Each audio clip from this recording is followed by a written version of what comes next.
New ইয়র্কের জ্যাকসনের থেকে আপনাদের সঙ্গে আছে আমি খালেদ মহিউদ্দিন। জুলাই আন্দোলনের অন্যতম মুখ তিনি। বৈষম্য বিরোধী ছাত্র আন্দোলনের সমন্বয়ক হিসেবে মৃত্যু ঝুঁকি নিয়ে নিপীড়ন সয়ে হাসিনা সরকারের বিরুদ্ধে সোচ্চার ছিলেন 24-এ। তাদের অসীম সাহসিকতায় সেই সরকারের পতন হয়, দেশ থেকে বাধ্য হন শেখ হাসিনা। মাতৃভূমি অথবা মৃত্যুর মুখোমুখি দাঁড়িয়ে সফল আসিফ মোহাম্মদ সজীব ভূঁইয়া এখন অন্তর্বর্তী সরকারের একজন উপদেষ্টা হিসেবে গুরুত্বপূর্ণ কিছু মন্ত্রণালয় সামাল দিচ্ছেন। এখনও সোচ্চার, রাষ্ট্র সংস্কারের পক্ষে উচ্চকণ্ঠ আছেন জুলাই শহীদ ও জুলাই যোদ্ধাদের অধিকার আদায়ে। নানা বিষয়ে তিনি আলোচনায় থাকছেন, বিতর্ক থাকছে তাকে নিয়ে, তিনি তার জবাবও দিচ্ছেন। অনেক সময় নতুন করে আলোচনায় আসছেন, সবসময়, অনেক সময় না, নতুন করে আলোচনায় থাকছেন সবসময়। জনাব আসিফ মোহাম্মদ সজীব ভূঁইয়া আমাদের যুব ক্রীড়া মন্ত্রণালয়ের পাশাপাশি যিনি স্থানীয় সরকার, পল্লী উন্নয়ন, সমবায় মন্ত্রণালয় সামলাচ্ছেন, সেই উপদেষ্টা জনাব আসিফ মোহাম্মদ সজীব ভূঁইয়া আজকে আমাদের অনুষ্ঠানের সঙ্গে আছেন। আর জনাব আসিফ মোহাম্মদ সজীব ভূঁইয়া, আপনাকে আমাদের অনুষ্ঠানের পক্ষ থেকে, সবার পক্ষ থেকে স্বাগত জানাই। আপনি আমাদের সাথে যুক্ত হয়েছেন, সেজন্য আমাদের শুভেচ্ছা ও কৃতজ্ঞতা জানবেন। ধন্যবাদ। জনাব ভূঁইয়া, আমি যেহেতু আপনি এই জুলাই আন্দোলন থেকে শুরু করে, মানে 1 বছর আগে যে আন্দোলনটা একটা পরিণতি পেয়েছে, সেটা থেকে শুরু করে সরকারে থাকার কারণে আপনি অনেক বিষয়ে কালের সাক্ষী, সেজন্য আপনাকে একটু শুরু থেকেই একটু শুরু করতে চাই। জনাব আসিফ মোহাম্মদ সজীব ভাই, আপনি কি করে উপদেষ্টা হলেন? মানে আমি প্রশ্নটা এরকম করে করি, আপনার নাম উপদেষ্টা হিসাবে কে প্রস্তাব করলো বা কিভাবে আপনি উপদেষ্টা পরিষদে গেলেন? 5 আগস্টের পর যখন সরকার গঠন প্রক্রিয়া চলছিল, 5 থেকে 8 আগস্ট, এই সময়টাতে 5 আগস্টে আমরা সবাই একটা জায়গায় তো একমত ছিলাম যে প্রধান উপদেষ্টা হবেন ডক্টর মোহাম্মদ ইউনূস, কিন্তু বাকিদের বিষয়টা ঠিক ছিল না। তবে আমাদের কিংবা তখনকার যারা সমন্বয়ক, সবার একটা এক্সপেরিয়েন্স হচ্ছে, দেখা গেছে আমাদের 69-এর গণঅভ্যুত্থানে ছাত্রদের অবদান আছে, 90-এর গণঅভ্যুত্থানে ছাত্রদের গুরুত্বপূর্ণ অবদান আছে, তারা জীবন দিয়েছে। কিন্তু পরবর্তীতে দেশ গঠন প্রক্রিয়ায় বা সেটাতে ছাত্রদের অংশীদারিত্ব না থাকার কারণে দেখা গেছে যে ছাত্রদের ভাগ্যের আসলে কোনো পরিবর্তন হয় নাই। আর একটা বিষয় ছিল, সেটা হচ্ছে গণঅভ্যুত্থানের পরে আমরা যখন উপদেষ্টাদের তালিকা নিজেরাও করছিলাম, আরো বিভিন্ন জায়গা থেকে স্টেক হোল্ডারদের থেকে নিচ্ছিলাম তালিকা, তো দেখে আমাদেরও অতটা শিওর হতে পারছিলাম না, কারণ আমরা তো তাদেরকে ব্যক্তিগতভাবে চিনতাম না, আমরা হয়তো টিভিতে দেখেছি বা অনেককে দেখিও নাই, শিওর হতে পারছিলাম না যে তারা কতটুকু গণঅভ্যুত্থানকে ধারণ করে কাজ করবে। তো সেই জায়গা থেকে আমার যতদূর মনে পড়ে 6 কি 7 আগস্ট টিএসসিতে আমাদের 158 জন সমন্বয়ক সহ আরো যারা গুরুত্বপূর্ণ ভূমিকা রেখেছিল তাদেরকে নিয়ে একটা বৈঠক ছিল। তো ওই বৈঠকেই মোটামুটি সবাই প্রস্তাব করে যে আমাদের মধ্য থেকে, ছাত্রদের মধ্য থেকে উপদেষ্টা পরিষদে যাওয়া উচিত। এবং সেখানে যদিও বাকি স্টেক হোল্ডারদের থেকে, যেমন তখন সেনাবাহিনী একটা স্টেক হোল্ডার ছিল, তারপরে রাজনৈতিক দলগুলো স্টেক হোল্ডার ছিল, তো উপদেষ্টা পরিষদে যাওয়া উচিত। তো সব দিক থেকে ইয়া হচ্ছিল যে 2 জন গেলে, তারপরে সেখানেই সবাই মিলে সিদ্ধান্ত নেয় যে নাহিদ ভাই এবং আমি উপদেষ্টা পরিষদে যাব প্রাথমিকভাবে। পরবর্তীতে তো মাহফুজ ভাই মাননীয় প্রধান উপদেষ্টার বিশেষ সহকারী হন এবং পরবর্তীতে উপদেষ্টা হন। সেটা কি 158 জন সমন্বয়ক যারা ছিলেন তারা নাম প্রস্তাব করে সেটা ঠিক করেছেন? মানে সেটা কি কোনো ভোটাভুটির মাধ্যমে? নাই, সমন্বয়কদের মধ্যে যারা উপস্থিত ছিলেন সবার মোটামুটি ঐকমত্যের ভিত্তিতেই আমরা যাই। ওকে, উপদেষ্টাদের তালিকার কথা আপনি বলছিলেন, সেই উপদেষ্টাদের তালিকা কার কার কাছ থেকে আসছিল? আপনারা মানে এই কারা উপদেষ্টা হবেন সেই সিদ্ধান্ত কি আপনারাই নিচ্ছিলেন? মানে যারা আমরা একটা প্রক্রিয়ার মধ্য দিয়ে গিয়েছি, সে সময়টায় আমরা একটা লিয়াজো কমিটি করেছি, আপনি যদি মনে করতে পারেন। সেটার লিড দিচ্ছিলেন আমাদের বর্তমান উপদেষ্টা মাহফুজ আলম এবং আরো 4-5 জন যারা বিভিন্ন সোসাইটির বিভিন্ন সেক্টরের সাথে বিভিন্নভাবে সম্পৃক্ত, ছাত্রদের মধ্য থেকেই। তো ওনারা মিলেই বিভিন্ন স্টেক হোল্ডারদের সাথে, যেমন বিএনপির সাথে আলোচনা হয়েছে উপদেষ্টা পরিষদ নিয়ে, আমাদের মাননীয় প্রধান উপদেষ্টা ডক্টর মোহাম্মদ ইউনূস স্যার একটা লিস্ট পাঠিয়েছিলেন আমাদের কাছে, সেখান থেকে ইনক্লুড হয়েছে, স্যার নিজে অনেককে ইনক্লুড করেছেন। তো সবকিছু মিলিয়ে একটা উপদেষ্টা পরিষদ প্রাথমিকভাবে গঠিত হয়েছিল, পরবর্তীতে বিভিন্ন সময় সেটা আরো বর্ধিত হয়েছে। তার মানে হচ্ছে যে আপনারা বিএনপির একটা লিস্ট, জামাতের একটা লিস্ট, প্রফেসর ডক্টর মোহাম্মদ ইউনূসের একটা লিস্ট, সবগুলি নিয়েই মোটামুটিভাবে আমরা যেটা আপনাদের কাছ থেকে জানতে পেরেছি বিভিন্ন সময়, বা উপদেষ্টারাও বলেছেন যে একটা সবগুলি নামের মধ্যে থেকে যে নামটা কমন বা যে নামটা নিয়ে বিতর্ক সবচেয়ে কম, এরকম নামগুলি আপনারা খুঁজছিলেন। ফাইনালি আপনারা যে উপদেষ্টা পরিষদটা পান, সেই উপদেষ্টা পরিষদটা যেই সময় আপনি শপথ নিলেন, যাদেরকে দেখলেন বা তাদের নাম শুনলেন, সেটা নিয়ে আপনারা মোটামুটি সন্তুষ্ট ছিলেন সেই সময়? এখন পর্যন্ত আসলে সত্যি কথা বলতে গেলে সেই উপদেষ্টা পরিষদের 50-60% মানুষকে আমরা চিনি, আর এর বাইরে অনেকে হয়তো আমরা চিনিও না, কিন্তু ঐকমত্যের ভিত্তিতে বা আমরা সোশ্যাল মিডিয়া কিংবা গুগল ঘেটে দেখেছি যে তাদের প্রোফাইল কিরকম। যেমন এমন অনেকের নাম আসছে যাদের প্রোফাইল বা ব্যাকগ্রাউন্ড একটু প্রবলেমেটিক, তো আমরা বিভিন্ন জন থেকে খোঁজ নিয়ে তাদের নাম বাদও দিতে হয়েছে। আবার এমন নাম আসছে যেটা হয়তো বিএনপির পছন্দ হয়নি বা এর খুবই রিজিড পজিশন ছিল, সেটাও বাদ দেওয়া হয়েছে। তো এইভাবে একটা সর্বজন গ্রহণযোগ্য একটা উপদেষ্টা পরিষদ বানানোটাই, যাতে করে সবার একটা ইয়ে থাকে, এটাই ছিল উদ্দেশ্য এবং শেষ পর্যন্ত সেটা হয়েছে। মূলত এটা কোঅর্ডিনেট করেছিল মাহফুজ ভাই, যে লিয়াজু কমিটি হয়েছিল তারা। এই কারণে আমাদেরকে আবার অনেকগুলো যারা নেতৃত্বে ছিলেন তাদের অনেকগুলো দিকে আসলে মেনটেন করতে হচ্ছিল। তো আমরা দেখেছি, আমরা অবগত ছিলাম, বাট পুরো জিনিসটা প্রক্রিয়াটা মাহফুজ ভাই সহ ইয়ে করেছিলেন। ওকে, একটু মানে যেহেতু ওইখান থেকে শুরু করলাম, একটু আর্মেনিয়া কথা বলি। আপনি জানেন যে আওয়ামী লীগের যারা আছেন তারা সবাই মনে করেন, অনেকেই মনে করেন যে এটা আপনাদের ক্রেডিট না, আওয়ামী লীগের সবাই মনে করেন মোটামুটি এটা আপনাদের ক্রেডিট না, দেশের লোকজন কোনো আন্দোলনের মধ্যে কোনো অংশগ্রহণ করে না, এটা দেশি বিদেশি ষড়যন্ত্র এক। আর দ্বিতীয় হচ্ছে সেনাবাহিনী বন্দুকের নল উল্টা দিকে ঘুরিয়ে দিয়েছিল বলে তাদের পতন হওয়া সম্ভব হয়েছে। এবং বিশেষ করে সেনাপ্রধানকে তারা দায়ী করেন যে সেনাপ্রধানের বেইমানির কারণেই, কোট আনকোট বেইমানির কারণেই আসলে তাকে দেশ ছেড়ে চলে যেতে হয়েছে বা আওয়ামী লীগ সরকারের পতন হয়েছে। কিন্তু সেই সেনাপ্রধানের ব্যাপারে আপনার বক্তব্য, যেমন আপনি বলেছিলেন যে বুকে পাথর জমা রেখে তিনি ডক্টর মোহাম্মদ ইউনূসকে আসতে বলেছিলেন, বা সেনাপ্রধান ওয়াকার সাহেবকে সরানোর ক্ষেত্রে আপনাদের সাবেক সহযোদ্ধা বর্তমানে এনসিপির নেতা জনাব হাসনাত আবদুল্লাহর কিছু কথা, সেই সবগুলি বিষয় আপনার সাথে সেনাবাহিনীর সম্পর্ক বা সরকারের সাথে সেনাবাহিনীর সম্পর্ক খারাপ করেছে কিনা, বা সরকারের সাথে সেনাবাহিনীর সম্পর্ক আলাদা কোনো কিছু কিনা, নাকি সেনাবাহিনী একটা ডিসিপ্লিন, মানে এটা একটু আপনার কাছে একটু জানতে চাই।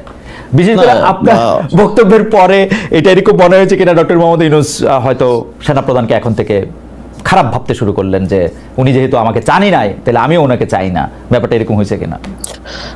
সেনাবাহিনীর সাথে সরকারের কিংবা আমাদের তো কোনো বিরোধ নেই সেনাবাহিনীর সাথে, বরং আমরা মনে করি যে 5ই আগস্টের এবং এর পূর্ববর্তী গণঅভ্যুত্থানের সময়টাতে জুনিয়র অফিসার সহ যারা আছেন তাদের একটা চাপ ছিল যে তারা কোনোভাবেই গুলি করবেন না। সেটা বিভিন্ন মাধ্যমে আমরা দেখেছি, দরবার হলের মিটিং এর ইনফরমেশন লিক হয়েছে, সেখানে আমরা দেখেছি। তো তাদের এই অবদানকে অবশ্যই আমরা স্বীকার করি। তবে কিছু একটা জায়গায় আমার মনে হয় যে জায়গাটায় কনফ্লিক্ট, সেটা হচ্ছে আওয়ামী লীগের প্রশ্নে, যেটা আমাদের যেই সরকার গঠনের উদ্দেশ্যে 6 তারিখ বঙ্গভবনে যে বৈঠক হয় 3 বাহিনী প্রধান এবং রাষ্ট্রপতির সাথে, সে সময়কার আমি আগে একটু বলে নিই, কারণ এর আগে যখন কথা বলছি সবাই অনেকে বলতেছিল যে আমার শপথ ভঙ্গ হয়েছে। আমার শপথ গ্রহণ হয়েছে 8ই আগস্ট। 8ই আগস্টের পূর্বের যে কোনো সময়কার বক্তব্য আমার শপথের মধ্যে ইনক্লুডেড হবে না। 8ই আগস্টের পরবর্তী যদি কোনো আমি রাষ্ট্রীয় গোপন তথ্য পাবলিক করি, তার সেক্ষেত্রে আমার শপথ ভঙ্গ হতে পারে। তো গোপনীয়তা শপথ ভঙ্গ হওয়ার বিষয়টা অনেকে বলেছে। তো সেই মিটিংটা ছিল 6 আগস্ট, সরকার গঠন প্রক্রিয়া আমরা যখন ইয়াতে আলোচনা করি। তো সেখানেই এটা আমি আমার আগের বক্তব্য বলেছি যে সেখানে এই কথাটা এসেছিল যে সেনাপ্রধান বলেছিলেন যে দেশের 30-40% মানুষ তো আওয়ামী লীগকে সাপোর্ট করে। তো যে অন্তর্বর্তীকালীন সরকার আসবে সেটার তো সবার কাছে গ্রহণযোগ্য হইতে হবে। তো আওয়ামী লীগের সেই 30-40% মানুষ তো ডক্টর মোহাম্মদ ইউনূসকে হেট করেন। তো এটা নিয়ে আমাদের 3-4 ঘন্টার মতো প্রায় এই টপিক সহ আরো প্রাসঙ্গিক অন্যান্য টপিক ছিল, বাট এটাই ছিল মূল টপিক। 4 ঘন্টার মতো সম্ভবত বৈঠক হয়েছিল। সেখানে আমরা 4 জন ছিলাম। বাইরে ছিলেন তখন আসিফ নজরুল স্যার ছিলেন, তানজিমউদ্দিন স্যার ছিলেন ঢাকা বিশ্ববিদ্যালয়ের, আরো সমন্বয়করা ছিলেন। ভেতরে আমরা 4 জন ছিলাম, আমি, নাসিরউদ্দিন পাটোয়ারি ভাই, মাহফুজ আলম ভাই আর নাহিদ ইসলাম। তো তখন মূল আলোচনার বিষয়বস্তু ছিল এটাই। এবং আমি তো আমার আগের সাক্ষাৎকারে বলেছি যে, এবং আমি এটা নিজের থেকে বানিয়ে বলি নাই যে বুকে পাথর চাপা দিয়ে মেনে নিলাম, এটা আমি ওনার বক্তব্যকে কোট করেছি। সো এবং এই বিষয়ে আমার জানা মতে কোনো রিবাটাল বা এরকম কিছু তো আসে নাই। তো সেই জায়গা থেকে আমার জায়গা থেকে আমার মনে হয়েছে যে আওয়ামী লীগ লীগের প্রতি সিম্প্যাথি থাকাটা এবং আওয়ামী লীগকে ফিরে আনার কিংবা নানা, যেমন এখন একটা কথা শুনতে পাওয়া যায় যে জাতীয় পার্টিকে প্রধান বিরোধী দল করার জন্য একটা তোড়জোড় চলতেছে। এই যে মেকানিজম করে যে মানুষের ম্যান্ডেট কে ইয়ে করা, ম্যানিপুলেট করার একটা প্রক্রিয়া, এবং এই যে আমি যতদূর জানি যে যারা ডামি এমপি ছিল, তারপর আওয়ামী লীগের যারা সাপোজ যাদের ইমেজ অতটা খারাপ না, তাদেরকে জাতীয় পার্টি থেকে ইলেকশন করানোর একটা পরিকল্পনা চলছে। এই ধরনের উদ্যোগ বা এই ধরনের বিষয়গুলোর কারণেই কিন্তু আমি ব্যক্তিগতভাবে এবং সরকারেরও বিভিন্ন অংশ এই বিষয়টা নিয়ে হয়তো স্কেপটিক্যাল থাকতে পারে, এবং সেটা কতটুকু আসলে যেটা বলছেন যে স্যারের সাথে সম্পর্ক খারাপ, এটা আমি কখনো দেখি নাই। স্যার সবসময় সবাইকে ওন করে সবাইকে সাথে নিয়ে আসলে কাজ করতে চান, এবং মূলত 5ই আগস্টের পরে এত বড় একটা অভ্যুত্থান বিপ্লবের পরে বাংলাদেশে যে পরিস্থিতি খারাপের দিকে যায় নাই, দেশটা যে একটা গৃহযুদ্ধের দিকে যায় নাই, বরং আস্তে আস্তে স্টেবিলিটির দিকে আসছে, এটা মূলত স্যারের এই সবাইকে অ্যাকোমোডেট করে কাজ করার মানসিকতার কারণেই সম্ভব হয়েছে। আমি এই জায়গাটায় যদি আপনাকে একটু বলি, যে কারণ এগুলি খুবই গুরুত্বপূর্ণ প্রসঙ্গটা হচ্ছে এরকম যে ধরেন আপনি বলছিলেন যে মেকানিজম করে কোনো কিছুর একটা ম্যান্ডেট আদায় করা, যেমন আপনি এখন জাতীয় পার্টির কথা বললেন যে জাতীয় পার্টিকে প্রধান বিরোধী দল বানানোর একটা মেকানিজমের কথা শোনা যাচ্ছে। আমরা কিন্তু বিভিন্নভাবে শুনতে পাচ্ছি যে সরকারের ভিতরে আরেকটা সরকার আছে। আমরা এরকমও শুনতে পাচ্ছি যে গোয়েন্দা সংস্থাগুলি যারা শেখ হাসিনার সময়ে অ্যাক্টিভ ছিলেন তারা এখনও অ্যাক্টিভ আছেন, বিশেষ করে ডিজিএফআইয়ের কথা বলা হয়। কিন্তু আমরা তো দেখি ডিজিএফআই তো সরকার প্রধানকে রিপোর্ট করে, সেনা প্রধানকে না, মানে ডক্টর মোহাম্মদ ইউনূসের আন্ডারে ডিজিএফআই। তাহলে এই ব্যাপারটা আসলে কেমন? মানে যদি কেউ মেকানিজমটা করে থাকেন, এটা কি আপনারা সরকার থেকে করতেছেন নাকি সামরিক বাহিনী বা অন্য কোনো একটা সরকার যাদের আমরা চিনি না তারা করতেছেন? আপনি কি এইটা একটু অন পেপার তো অনেক কিছুই থাকে, কিন্তু বাস্তব প্রয়োগের ক্ষেত্রে সেটার বাস্তবায়ন বা সেটার প্রক্রিয়াটা অনেক সময় অনেক ভিন্ন রকম হয়ে যায়। আসলে 5ই আগস্টের পরে এখানে শেখ হাসিনা থাকা অবস্থায় যেমন ক্ষমতার কেন্দ্র ছিল শেখ হাসিনা এবং আওয়ামী লীগ রাজনৈতিক দল হিসেবে, 5ই আগস্টের পরে তো ক্ষমতার কেন্দ্রগুলো অনেক দিকে ভাগ হয়ে গেছে। এখন তো সরকার একমাত্র ক্ষমতার কেন্দ্র না, যেটার আমি মনে করি যে এই ঘটনা প্রবাহে অনেকের অনেক ভুল ছিল, এবং সেই ভুলগুলোর জন্যই দেখা গেছে যে এই ক্ষমতার এই কেন্দ্র বিভাজিত হয়েছে। রাজনৈতিক দলগুলো একটা এখন ক্ষমতার কেন্দ্রে আছে, কারণ হচ্ছে সরকারের যে কোনো পলিসি ডিসিশন, বিগ ডিসিশন রাজনৈতিক দলগুলোকে ছাড়া নেওয়া যাচ্ছে না, তাদের সাথে বোঝাপড়ার ভিত্তিতে, ঐক্যমত্যের ভিত্তিতে নিতে হচ্ছে। এখানে মিলিটারি একটা ক্ষমতার কেন্দ্র হয়ে উঠেছে 5ই আগস্টের পরে, যেটা 5ই আগস্টে আমাদের রাজনৈতিক দলগুলো সেই ম্যান্ডেটটা ক্যান্টনমেন্টে গিয়ে দিয়েছেন বলে আমি মনে করি।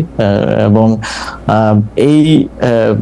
এই কমপ্লেক্স সিচুয়েশনের কারণে যে এই যে অন পেপার যেরকম আছে যে ডিজিএফআই প্রধান উপদেষ্টাকে রিপোর্ট করবে, কিংবা যেটা যেভাবে চলা উচিত অন পেপার সেটা সেভাবে তার আসলে চলছে না। তো এই সবকিছু মিলে সরকারের ভিতরে, একটা সরকার না, সরকারের ভিতরে এটা সব সরকারের ভিতরেই থাকে, নানা ধরনের মানুষ থাকে। একটা পলিটিক্যাল গভর্নমেন্ট আসলেও তো আমরা বলি যে এখানে ভারতপন্থীরা আছে, এখানে পাকিস্তানপন্থীরা আছে, এখানে অমুক হচ্ছে আমেরিকাপন্থী। তো এই সরকারটা তো আসলে কোনো ইউনিফাইড জিনিস না, এটা তো এক জায়গা থেকে আসে না। এই সরকারের যদি 20 জন লোক থেকে 20 জন লোক 20টা জায়গা থেকে আসছে, তো সেই জায়গা থেকে ওই ক্ষমতার কেন্দ্রটা আসলে এক জায়গায় নাই, সেটা বিভিন্ন ইয়া থেকে মোবিলাইজ হয়। তো অন পেপার যেটা যেভাবে আছে সেটা সেভাবে চলা একটু মুশকিল এই সময়ে। আমার মনে হয় যে আপনি অনেকগুলি গুরুত্বপূর্ণ বিষয়ে আসলে যতটুকু আপনার পক্ষে বলা সম্ভব একটি সাংবিধানিক পদের থেকে সেরকমই আপনি বলছেন, কিন্তু আমাদের জন্য যদি একটু আপনি পরিষ্কার করতেন, যেমন রাজনৈতিক দলগুলোকে এখন আপনি ক্ষমতার কেন্দ্র বলতেছেন সরকার অনেকগুলি সিদ্ধান্ত আসলে রাজনৈতিক দলগুলোর বাইরে নিতে পারছে না, সেনাবাহিনীকেও আপনি একটা ক্ষমতার কেন্দ্র বলছেন। আমরা কি এরকম বলতে পারি যেরকম আমরা আসলে, মানে আমার কানে যেরকম করে কথা আসে সেটা হচ্ছে যে এখন বাংলাদেশ সরকারের, অর্থাৎ আপনাদের সকল সিদ্ধান্ত নিয়ন্ত্রণ করছে বিএনপি? আমরা কি এরকমভাবে বলতে পারি যে আসলে জেনারেল ওয়াকারের পদবীর দিক দিয়ে তিনি আপনাদের সরকারকে রিপোর্ট করার কথা থাকলেও কাগজে কলমে অনেক ক্ষেত্রে তিনি একটি পক্ষ হয়ে বুঝছেন, আপনি কি এরকমটাই বলছেন? বা আপনি যদি এই ব্যাপারটা আরেকটু ব্যাখ্যা করতেন যে রাজনৈতিক দল বলতে কি শুধু আপনি বিএনপিকে বোঝাচ্ছেন নাকি জামাত বা এনসিপিকেও বোঝাচ্ছেন? ক্ষমতার কেন্দ্র সামরিকায়ন বলতে কি আপনি জেনারেল ওয়াকারকে বোঝাচ্ছেন নাকি জেনারেল ওয়াকারেরও আয়ত্তের বাইরে এরকম কোনো কিছুর কথা আপনি বলছেন, কোনো বাইরের রাষ্ট্রের? না, আমি আমি আমি এখানকার মানে ক্ষমতার কেন্দ্র বলতে নির্দিষ্ট রাজনৈতিক দল না বলে আমি এখানে পলিটিক্যাল স্টাবলিশমেন্ট যেটা আছে স্টাবলিশমেন্ট আকারে এখানে বলি। যেমন মনে করেন যে যদি উদাহরণ দেই যে স্থানীয় সরকার নির্বাচন, আমি তো স্থানীয় সরকার মন্ত্রণালয়ের দায়িত্বে। স্থানীয় সরকার নির্বাচনের সিদ্ধান্ত আমি নিতে পারি নাই, আমি না শুধু আমার সরকারও নিতে পারে নাই, কারণ এখানে রাজনৈতিক দলগুলোর এখন ঐকমত্য কমিশনে যে আলোচনা হয়েছে সেখানে স্থানীয় সরকার নির্বাচন নিয়ে যে আলোচনা হয়েছে সেখানে আমার জানা মতে বিএনপি এবং তাদের কয়েকটা সহযোগী দল ছাড়া বাকি সবাই স্থানীয় সরকার নির্বাচনের বিষয়ে একমত ছিল। এবং আমিও চেষ্টা করেছি যে অন্ততপক্ষে, কারণ দিন শেষে নাগরিক সেবা থেকে শুরু করে উন্নয়ন কার্যক্রম যে ব্যাহত হচ্ছে এবং মানুষ যে প্রতিনিয়ত তার একটা আইডি কার্ড বানাইতে গেলে বা একটা জন্ম নিবন্ধন, মৃত্যু নিবন্ধন, ওয়ারিশ সনদ, এই প্রত্যেকটা কাজ তো লোকাল গভর্নমেন্টে থেকে হয়, এগুলোতে যে ব্যাহত হচ্ছে এইটার দায়টা তো আমার উপরে আসে যেহেতু আমি দায়িত্বে আছি। তো কিন্তু যখন সিদ্ধান্ত গ্রহণ প্রক্রিয়া এটা চলে যায় তখন তো এটা বিভিন্ন এই যে ক্ষমতার যে কেন্দ্রগুলোর কথা আমি বললাম সেখানে তো গিয়ে হচ্ছে আটকে যাচ্ছে। তো এখানে আমি কোনো নির্দিষ্ট দলের কথা না বলে পলিটিক্যাল স্টাবলিশমেন্টের কথা বলি এবং কোনো নির্দিষ্ট ব্যক্তির কথা না বলে মিলিটারি স্টাবলিশমেন্টের কথা বলি, যেটা গত 15 বছরে 16 বছরে তৈরি করে যাওয়া হয়েছে। এবং আমি মনে করি যে শুধু এই সরকার না, এই সরকার তো অপেক্ষাকৃত একটা দুর্বল সরকার হিসেবে পরিচিত, এই সরকার না, যে পরবর্তী পলিটিক্যাল গভর্নমেন্ট আসলেও তাদের এই যে আওয়ামী যে এস্টাবলিশমেন্ট বিভিন্ন জায়গায় রয়ে গেছে এইটার জন্য ভুগতে হবে, একটা দীর্ঘ সময় তাদেরকেও ভুগতে হবে এবং এইটা সেটেল করাটা খুবই টাফ জব হবে পরবর্তী যে কোনো সরকারের জন্য। আমি আবার একটু জুলাই আন্দোলনের প্রসঙ্গে একটু আসি। আপনি জুলাই আন্দোলন নিয়ে আপনি বই লিখেছেন, কলাম লিখেছেন পত্রপত্রিকায়, কিন্তু আমরা যেটি দেখতে পাচ্ছি যে এই আন্দোলনে কার কৃতিত্ব কত বেশি সেটি নিয়ে এখন মানে কয়েকদিন পর পর নতুন নতুন করে এটি আলোচনায় আসছে। সর্বশেষ জনাব নাহিদ ইসলাম, জনাব সাদিক কাইম, মানে তিনি সমন্বয়কই ছিলেন না বা এই জাতীয় কথায় দেখা গেছে যে শিবিরের সাথেও আসলে ছাত্রদের যে দল, রাজনৈতিক দল যারা যেটি গ্রহণ করেছেন যে এনসিপির একটি দূরত্ব সৃষ্টি হয়েছে, এনসিপির দূরত্ব বিএনপির সঙ্গেও সৃষ্টি হয়েছে, এনসিপির দূরত্ব নানা কারণে জামাতের সঙ্গেও সৃষ্টি হয়েছে, এইসব মিলে এইটাকে আপনি আসলে কিভাবে দেখেন? মানে জুলাই আন্দোলনের কৃতিত্ব নিয়ে বা বাটোয়ারা নিয়ে যে এই ব্যাপারটাকে আসলে আপনি কিভাবে দেখেন? অনেক সময় সরকারেরও প্রচন্ড সমালোচনা করা হচ্ছে, কোনো সময় কিংস পার্টি বলে, কোনো সময় এটা বলে, সেটাও যদি একটু মাথাটাকে বলেন। জি না, সবার তো হচ্ছে মানে দৃষ্টিভঙ্গি এবং লেন্স তো একরকম না। মনে করেন আমি যখন জুলাই গণ অভ্যুত্থান সংগঠিত হয় সবচেয়ে গুরুত্বপূর্ণ 10টা দিন আমি ডিটেনশনে ছিলাম। তো ওই সময়ের স্টোরিটা আমিও আরেকজন থেকে আমার শুনতে হয়েছে বা পত্রপত্রিকায় বিভিন্ন জায়গায় আমার দেখতে হয়েছে। প্রথমত 19 জুলাই থেকে 24 জুলাই এবং পরবর্তীতে আবার 24 জুলাই পরে 2 দিন বেড়েছিলাম, 26 জুলাই থেকে আবার 1 আগস্ট পর্যন্ত ডিটেনশনে থাকা লাগছে। তো আমি আসলে যেভাবে দেখছি বা আমি যেভাবে সিদ্ধান্ত নিছি, সাদিক কায়েম বলেন বা নাহিদ ইসলাম বলেন বা আরো যারা আছে, আরো যেমন ছাত্রদলের রাকিব ভাই আছে, তাদের দেখার দৃষ্টিভঙ্গিটা তো এক না। মনে করেন একটা সিদ্ধান্ত, গুরুত্বপূর্ণ সিদ্ধান্ত নেওয়ার ক্ষেত্রে আমরা যারা স্টেক হোল্ডার আছে যাদের সাথে যোগাযোগ তখন হচ্ছিল, অন্তত 5-6 জনের সাথে যোগাযোগ করতাম। তো এখন মনে করেন আমি ছাত্রদলের রাকিব ভাইয়ের সাথেও যোগাযোগ করলাম, কথা বললাম যে ভাই কালকে আমি এই প্রোগ্রামটা দিতে চাচ্ছি, আমরা কালকে অসহযোগ আন্দোলনের ডাক দিতে চাচ্ছি। সাদিক ভাইয়ের সাথেও কথা বললাম যে অসহযোগ আন্দোলনের ডাক দিতে। আবার এই যোগাযোগটা কিন্তু যে আমার সাথে হচ্ছে তা না, আমার সাথেও কখনো হচ্ছে না, কখনো মাহফুজ ভাইয়ের সাথে হচ্ছে, কখনো নাহিদ ভাইয়ের সাথে হচ্ছে, বিভিন্ন স্তরে হচ্ছে। তো তখন সাদিক ভাই আমাকে একটা পরামর্শ দিল, রাকিব ভাই আমাকে একটা পরামর্শ দিল, আরো 4-5 জন আমাকে আরো তাদের মতো করে পরামর্শ দিল। এখন সাদিক ভাই যদি মনে করে যে আমি পরামর্শ দিছি বলেই এটা হয়েছে এবং উনি বা ওনার দল যদি এটাই বলে সব জায়গায়, তো এইটা তো হচ্ছে মনে করেন যে যাদের সোশ্যাল মিডিয়া বা মিডিয়ায় ওইরকম স্টাবলিশমেন্ট আছে, যাদের ওই সক্ষমতা আছে, ওই লোকবল আছে, তারা তো তাদের ন্যারেটিভটা স্টাবলিশ করার চেষ্টা করে। আবার রাকিব ভাই একটা ন্যারেটিভ দিবেন, রাকিব ভাই বলবে না আমি দিছিলাম পরামর্শটা এই জন্য এটা হয়েছে। তো এই যে লেন্সটা তো এক এক দিক থেকে একরকম। অনেকে আছে, আরো অনেকে আছে যাদের সাথে আমাদের যোগাযোগ, তারা এটা বলেও না যে এই পরামর্শটা আমি দিছিলাম ওইটা। তো এই যে এখানে কানেক্টিং পয়েন্টটা সেন্ট্রালে আমরা ছিলাম, তো এই যে লেন্সটা ভিন্ন ভিন্ন এবং সবার অভিজ্ঞতাটা তো ভিন্ন ভিন্ন, তো সবাই তার অভিজ্ঞতাটাকে এস্টাবলিশ করার যে একটা প্রতিযোগিতা, এটার মধ্যেই নানা ডিসটরশন, কেউ একটু বাড়িয়ে বলা কমিয়ে বলা এইসব নিয়েই হচ্ছে এই বিতর্কটা আর কি, এইভাবেই আমি দেখি। আসিফ, একটা কথা একটু স্পষ্ট করে আমি একটু বলি যে আপনাদেরকে তো আমরা আসলে খেয়াল করছি জুলাই 2024 থেকে খেয়াল করছি যে অনেকেই বলে থাকেন, এবং এটা আমি বিভিন্ন সময় বিভিন্ন প্রমাণও পেয়েছি যে সবচেয়ে বেশি সূক্ষ্মভাবে জিনিসগুলি বিবেচনা করতে পারেন আপনি, দ্রুত আপনি এটা বিবেচনা করতে পারেন এবং আপনার একটা মত থাকে। আপনি কি খেয়াল করতেন যে ধরেন আব্দুল কাদেরের যে ফেসবুকের যে স্ট্যাটাস পরপর যেগুলি দেওয়া হলো শিবিরের পক্ষ থেকে বা সাদিক কায়েম সাহেবের অনুসারীদের পক্ষ থেকে এগুলির যেটা জবাব দেওয়া হলো, পরবর্তী প্রেক্ষিতে নাহিদ সাহেব যেগুলির আবার জবাব দিলেন, আবার ধরেন 5 আগস্টের স্মরণের অনুষ্ঠানে আপনাদের গুরুত্বপূর্ণ নেতারা যে কক্সবাজার গেলেন, আবার তাদেরকে যে শোকজ দেওয়া হলো, এই পুরোটা জিনিস এরকম মনে হয় না যে জুলাই আন্দোলনের, মানে আপনি লেন্স থেকে দেখা না দেখার কথা বলতেছিলেন, কিন্তু আপনার মনে হয় না যে জুলাই আন্দোলনের এক একটা গ্রুপ এক একজনের অনেক বড় শত্রুতে পরিণত হয়েছে? এইটা আপনার মনে হয় কিনা?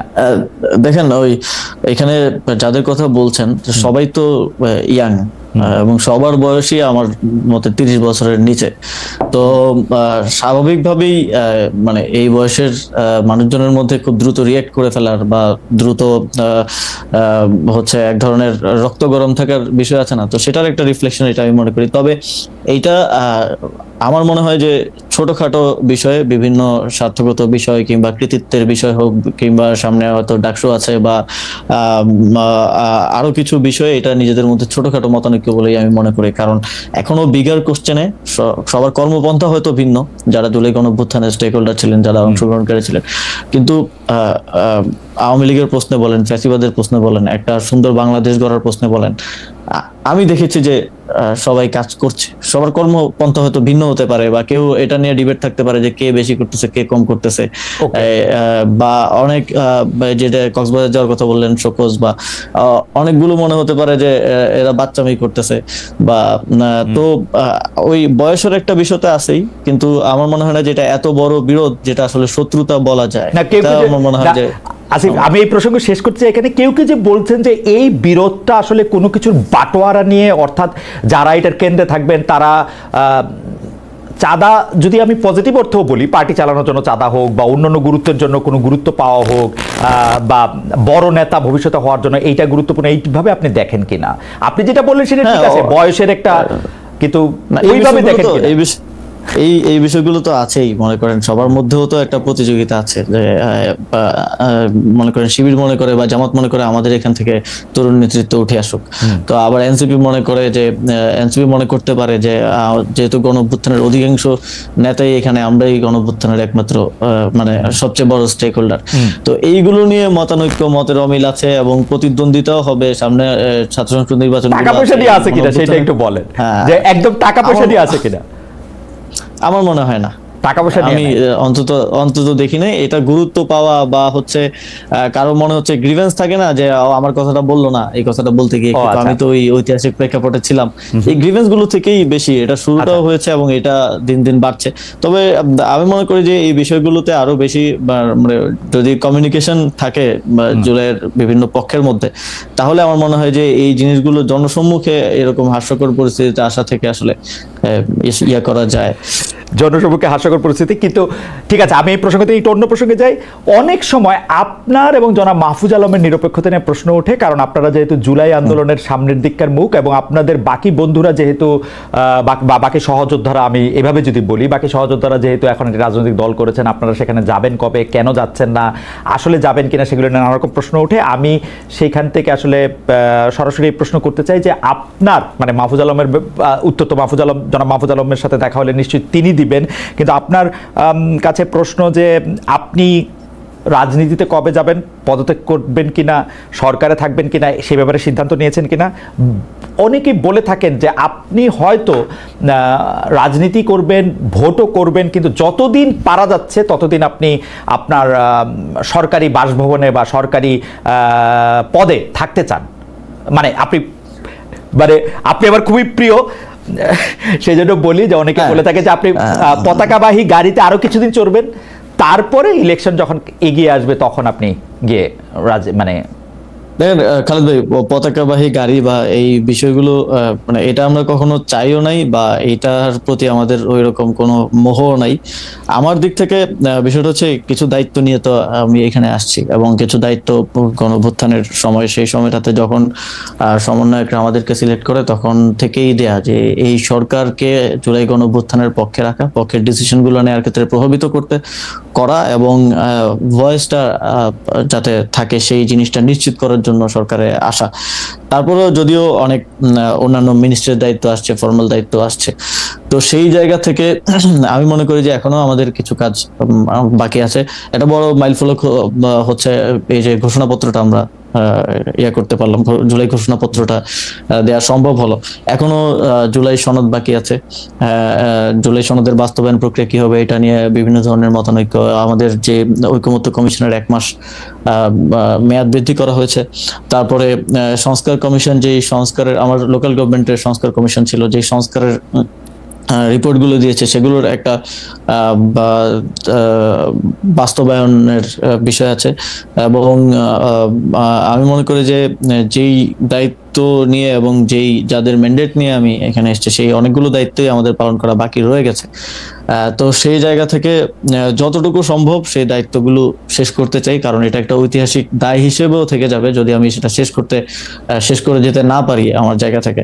তো সেটার জন্য আমরা আমাদের জায়গা থেকে কাজ করছি। তবে আমি নিজেও ব্যক্তিগতভাবে এটা মনে করি, এটা আমি আগেও বলেছি যখন বিভিন্ন সময় কথা উঠেছে, যে রাজনীতিতে সরাসরি জড়িত কারো সরকারে থাকা উচিত না, যদিও এরকম কয়েকজনই আছেন।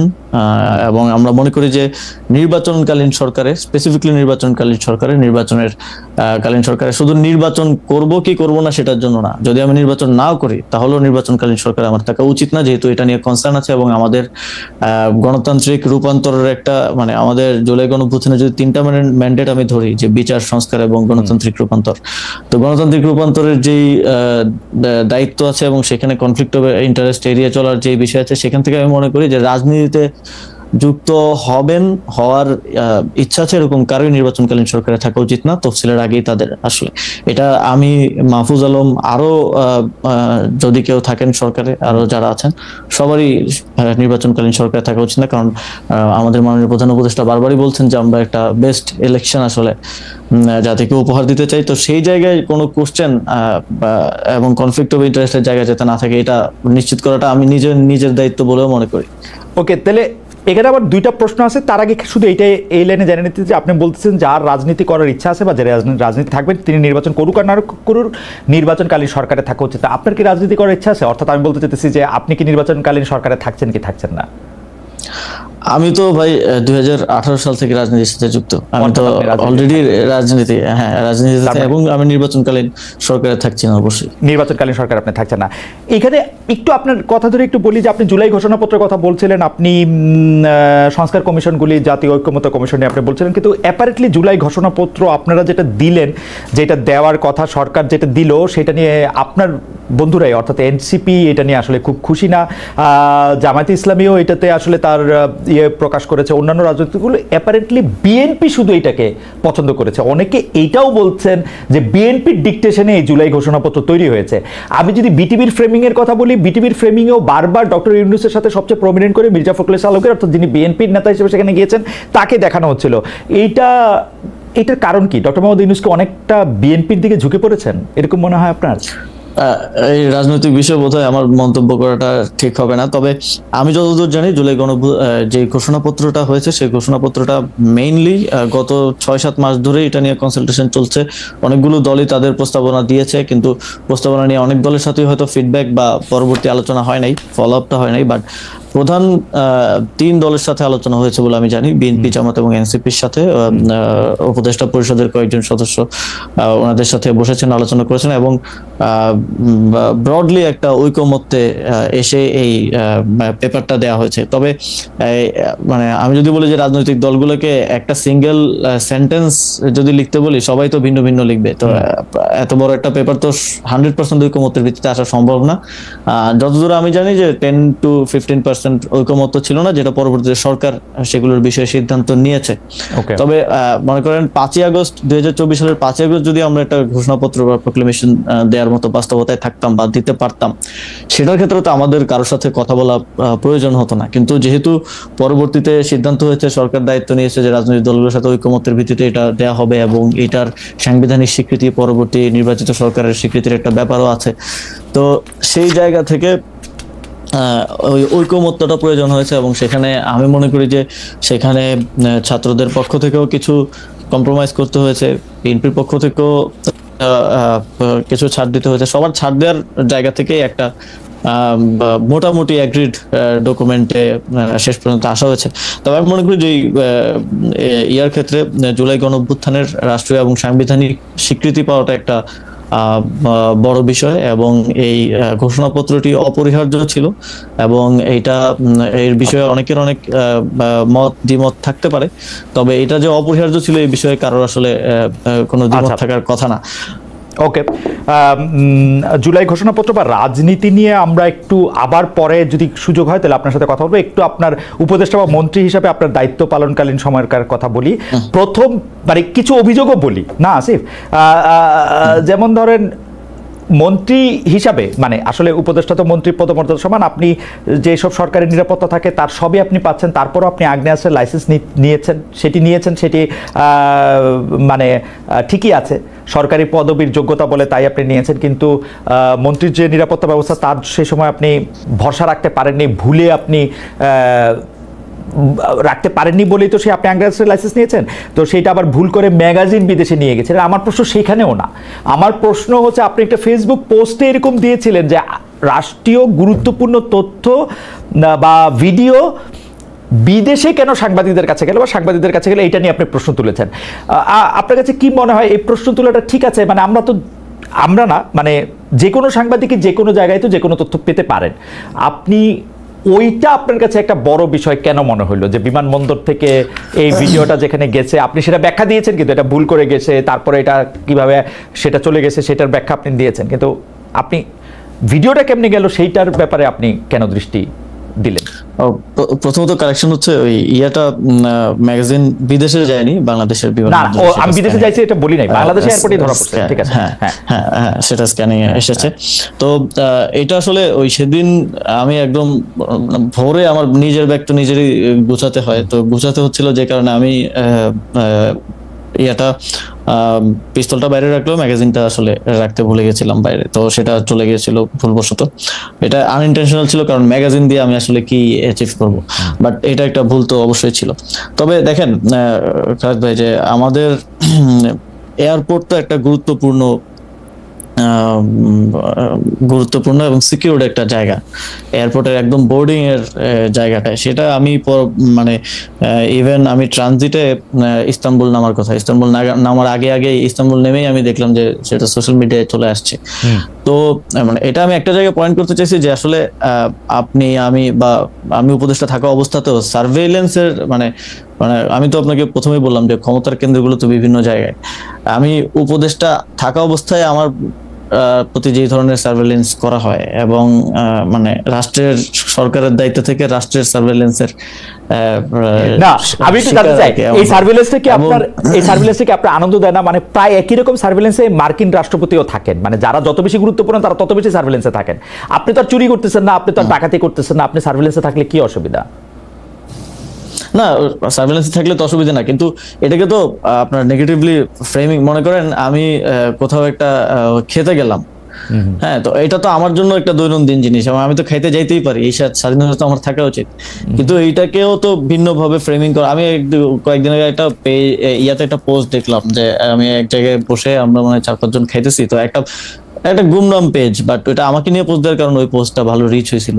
তো ওইখানে কিন্তু না, আপনি খাইতে গেছিলেন হচ্ছে আপনার ওই বন্ধুদের সাথে যারা এখন এনসিপি নামক রাজনৈতিক দলটার সাথে সব। না না না না, ওরা ওরা ওইটা না, ওরা ওই ইয়াতে ওরা ছাত্র অধিকার পরিষদ আমার সাথে ছিল, পরবর্তীতে ওরা বাকচাষের সাথে, বাকচাষের এখন গণতান্ত্রিক ছাত্র সংসদের সাথে। হ্যাঁ, তো মানে ওইখানে টেবিলের মধ্যে শুধু পানির বোতল ছিল, কিন্তু ওই পোস্টে উল্লেখ করা হয়েছে যে আসিফ মাহমুদ হচ্ছে মদ খেয়ে, আসিফ মাহমুদের সহযোগীরা সব মদ খেয়ে মাতালো। তো এটা যে ফ্রেমিং করাটা হচ্ছে, যে সার্ভেইলেন্স করে এটাকে ফ্রেমিং করা, তো এইটা তো প্রবলেমেটিক, এবং এটা এক ধরনের পারসেপশন তৈরি করে। প্রত্যেকটা জিনিস তো আপনি বা আমি বসে বসে উত্তর দিতে পারবো না। না, আপনার কাছে কি এটা মনে হয় না যে ধরেন আপনি বাংলাদেশে, মানে আমি সাংবাদিকতা করি বলে আমি দেখি যে বাংলাদেশে যে কয়জন একজন তারকা আছেন, আপনি তার মধ্যে সবচেয়ে বড় তারকাদের একজন এখন, সেটা জুলাই আন্দোলনের জন্য হোক, পরে আবার সরকারে যাওয়ার কারণে হোক, সেই জন্য এই ধরনের ইয়া তো থাকারই কথা। কিন্তু আপনার ইঙ্গিতে কি এইটা ছিল যে এই সার্ভেলেন্সটা সরকারের ভিতরে যে অনেকগুলি কেন্দ্র বা সরকার তাদের কেউ করতেছে? আমি আরো সরাসরি বলি, এটা কি কোনো গোয়েন্দা সংস্থাকে আপনি ইঙ্গিত করেছিলেন? হ্যাঁ, আমি এর আগেও বলছি যে কিছু রিপোর্টের ব্যাপারে আমি একটা সংবাদ সম্মেলনে বলতে গিয়ে বলছিলাম যে আমাকে হাউস থেকে যোগাযোগ করে বলা হয়েছে যে এইটা তো আমাদেরকে চাপ দিছে করার জন্য, এবং এটা টেক্সটটা হুবহু আমি হাউসে ফোন করে জিজ্ঞেস করছিলাম যে আপনারা যে একটা নাম্বার লিখলেন এখানে, এটা কিসের রেফারেন্সে লিখছেন? আপনাদের ইয়াতে তো রিপোর্টে তো লেখা জানা গেছে, জনশ্রুতি আছে, কিসের রেফারেন্স আপনারা লিখলেন? তখন বললো এটা আমাদেরকে একটা গোয়েন্দা সংস্থা থেকে দিয়ে চাপ দেওয়া হয়েছে এটা রিপোর্ট করার জন্য। তো এই যে এইটা তো সরাসরি আছে, আমি সরাসরি কয়েকবার বিভিন্ন জায়গায় বলছি, এবং এইটাকে এই মানে আমরা এমন একটা কমপ্লেক্স সিচুয়েশনের মধ্যে আছি যেখানে আসলে আমার কোনো প্রতিষ্ঠানও আমার বিরুদ্ধে আসলে কাজ করছে কিনা এইটাও আসলে বোঝা অনেক সময় মুশকিল হয়ে যায় আর কি। খুবই ইন্টারেস্টিং। তবে আমি আপনাকে একটা তথ্য হিসেবে একটা জিনিস জানায় রাখি, সরকারের ভিতরকার অঙ্গগুলি আসলে এইভাবেই কাজ করে। মানে আমি আপনাকে দায়িত্ব নিয়ে বলতে পারি, সরকারের অনেক বিগত সরকারের অনেক মন্ত্রীর বিরুদ্ধে যেসব রিপোর্ট হয়েছে তার অনেকগুলি আবার গোয়েন্দা সংস্থাও দিয়েছে। আবার এইটা কিন্তু সব সরকারের সময় করা হয়। যেমন ধরেন নাইকো দুর্নীতির সঙ্গে বিএনপির জ্বালানি প্রতিমন্ত্রী যে সম্পৃক্ত ছিলেন, সেটা গোয়েন্দা সংস্থার সরবরাহ করার রিপোর্ট। এরকম নানাভাবে এটা একটার মধ্যে থেকে একটা এরকম হইতে থাকে। এটা চেক এন্ড ব্যালেন্সের জন্য সরকার প্রধান হিসেবে করে, কিন্তু সেটা নিয়ন্ত্রণ জাতীয় স্বার্থে না, জাতীয় স্বার্থের বিষয় হলে কোনো সমস্যা নেই। আমি মনে করেন কোথাও জাতীয় স্বার্থে ভঙ্গ করার জন্য কোনো বিদেশি কারোর সাথে মিটিং করতেছি, গোপন বৈঠক করতেছি, সেটা আপনি ফাঁস করেন, সমস্যা নেই। কিন্তু আপনি আমার একেবারেই ব্যক্তিগত বিষয় যেটাকে আপনি নেগেটিভলি ফ্রেমিং করার জন্য করছেন, এটা তো নীতি বহির্ভূত হয়। অবশ্যই নীতি বহির্ভূত হয়। এবং আপনি সন্দেহ করছেন যে সরকারের ভিতরের যে অংশটুকু মানে হ্যারি পটারের ভাষায় বলতে হয়, যাদের নাম আমরা নিতে পারতেছি না প্রমাণের অভাবে, সেরকম কাউরেই আপনি সন্দেহ করতেছেন, মানে ধরেন সামরিক গোয়েন্দা বাহিনী বা ওরকম কোনো কিছু, নাকি আপনাকে ফ্রেমিং? অনেকেই আছে আসলে 5 আগস্টের পরে, আপনি একটু আগেও যেটা বললেন যে অনেকেই স্বার্থের জন্য যারা জুলাই গণঅভ্যুত্থানে আমাদের সাথে ছিল তারও হয়তো আমাদের বা আমার সাথে নাই। আবার এনসিপির তো মনে করেন যে আমাদের অন্যান্য সহযোদ্ধারা যে রাজনৈতিক দলে আছে তাদের তো ওনারা তো ইউনাইটেড আছেন এক জায়গায়, তো কেউ একজন বিপদে পড়লে বাকিরা হয়তো বাঁচাতে পারেন। তো আমরা তো সরকারে যারা আছি তারা তো ওই দেখা যায় যে যারা সাবেক সহযোদ্ধা তারাও আমাদেরকে বক্তব্যে গালিগালাজ করছেন যে সরকার এই কাজটা করতে পারতেছে না, ওইটা করতে পারতেছে না। পরিষ্কার আমরা তো এক ধরনের একা, আমাদের তো কোনো বন্ধু নেই। পরিষ্কার। আমি এই জিনিসটা খেয়াল করলাম, জনাব মাহফুজ আলম কয়েকদিন আগে একটা স্ট্যাটাস দিয়েছিলেন, ফেসবুক স্ট্যাটাস, সেখানেও তিনি প্রায় একই ধরনের কথা বলছিলেন যে আসলে মানে নতুন রাজনৈতিক দলকে তিনি ইঙ্গিত করেছিলেন, এই নানা ধরনের দুর্নীতির প্রসঙ্গ তিনি ইঙ্গিত করেছিলেন।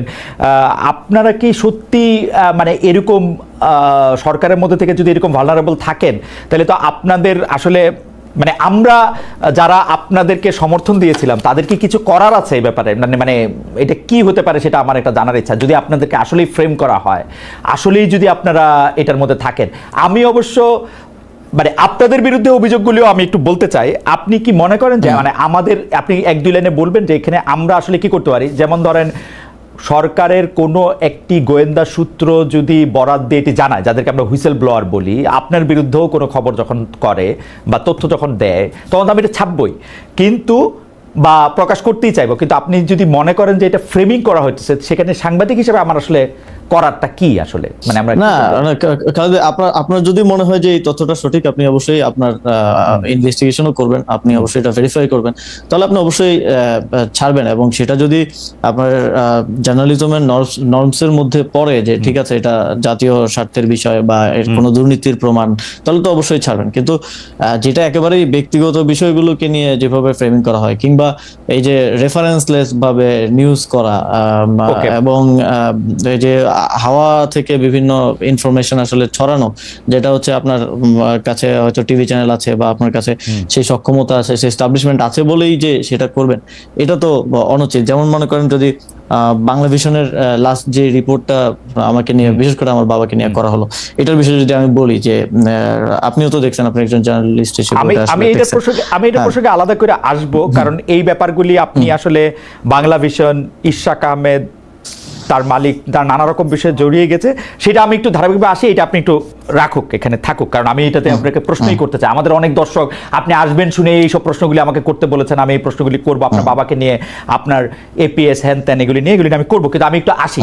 আমার কাছে এর আগে যেটি জানার দরকার, গোপালগঞ্জে যেদিন এনসিপির কেন্দ্রীয় নেতারা আক্রান্ত হলেন, সেদিন আপনি ঢাকার পুলিশ কন্ট্রোল রুমে বসেছিলেন স্বরাষ্ট্র উপদেষ্টার সঙ্গে, এবং সেটার ফেসবুক পোস্টে আমরা এটা ছবিও দেখেছি। জনাব আসিফ মাহমুদ সজীব ভাই, এই ছবিটা আমার ভালো লাগে নাই। এইটা যে আমার ভালো লাগে নাই, এইটা আমি আমার বিভিন্ন কথা আমি বলতেও চেষ্টা করেছি, জানতেও চেষ্টা করেছি। আজ আপনাকে পেলাম, তাই আপনার কাছে একটু জানতে চাই, আপনি কোন ক্ষমতা বলে সে একটা কন্ট্রোল রুমে বসেছিলেন, এবং আপনি কি নির্দেশ কাকে দিচ্ছিলেন যে মানে এটা করতে হবে বা ওইটা করতে হবে, এরকম কি নির্দেশ আপনি দিয়েছিলেন? আমি কাউকে কোনো নির্দেশ দিচ্ছিলাম না। আমি সেখানে একটু মানে মূলত আমি হচ্ছে সরকারের আইন শৃঙ্খলা বিষয়ক যে উপদেষ্টা কমিটি, সেই কমিটির সদস্য, এবং সেটা হিসেবে আইন শৃঙ্খলা বিষয়ক ইয়াতে আমার থাকার ক্ষেত্রে ফর্মাল আসলে অফিসিয়াল কোনো বাধা নাই। এবং সেখানে ওই সময়টা তো খুব ক্রাইসিস সিচুয়েশন যাচ্ছিল, সেখানে যে কোনো ধরনের দুর্ঘটনা ঘটতে পারতো। তো সেই জায়গা থেকে সরকারের আইন শৃঙ্খলা, আমি একটু করে শুনে আসি, সরকারের আইন শৃঙ্খলা বিষয়ক কমিটিতে আর কে আছে? মানে স্বরাষ্ট্র উপদেষ্টা, আপনি, আর কোন উপদেষ্টা কে আছেন? হ্যাঁ, আরো প্রায় এটা হয়তো 12 জন উপদেষ্টার আইন শৃঙ্খলা বিষয়ক কমিটি। মানে 12, মানে আইন শৃঙ্খলা বিষয়ক কমিটির সব উপদেষ্টাই মোটামুটি সদস্য নাকি 12-13 জন সদস্য? না, সব উপদেষ্টা না, 12 জন সদস্য বোধহয়। এবং তারা এরকম কন্ট্রোল রুমে গিয়ে থাকতে পারেন, মানে আইনে বাধা নাই?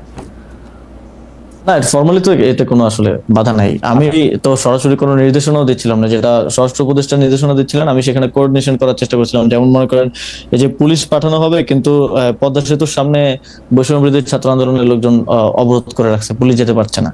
তো এই কারণে এই কোঅর্ডিনেশনটার জন্য স্বরাষ্ট্র উপদেষ্টা তিনি আমাকে ফোন করেছিলেন, আমি গিয়েছিলাম। এবং ওদের সাথে যেহেতু আমার যোগাযোগ আছে, পূর্ব পরিচিতি আছে, তো ওদেরকে বলে তখন ওই কোঅর্ডিনেশনটা করা, যাতে করে সেখানকার ওই পরিস্থিতি সামাল দেওয়ার ক্ষেত্রে কোনো ধরনের বাধা তৈরি না হয়। এই ছবিটি কে তুলেছিল? আপনার কোনো সহকারী? মানে কে পোস্ট করেছিল? এই ছবিটির উৎস কি?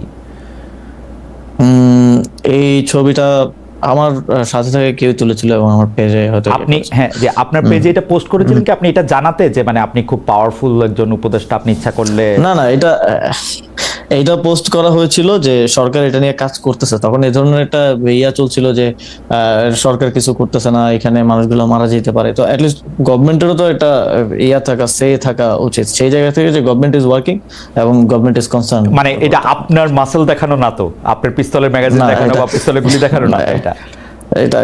এটা কোনোভাবেই না। এবং ইয়াতে মানে ওইটাও তো ম্যাগাজিন তো দেখানোর জন্য না, আমি নিজেও বিব্রত। আচ্ছা, কিন্তু ওই ছবিটা আপনি পোস্ট করেছিলেন এই কারণে না তো, দেখো যে আমি কিন্তু I'm here, I'm on the chair, আমি ওরকম বলার জন্য না তো? না, মানে আছে না একটা না, আমার মনে হয় যে এই সরকারের একটা দুর্বলতার জায়গা হচ্ছে সরকারের কমিউনিকেশন আসলে একটু কম।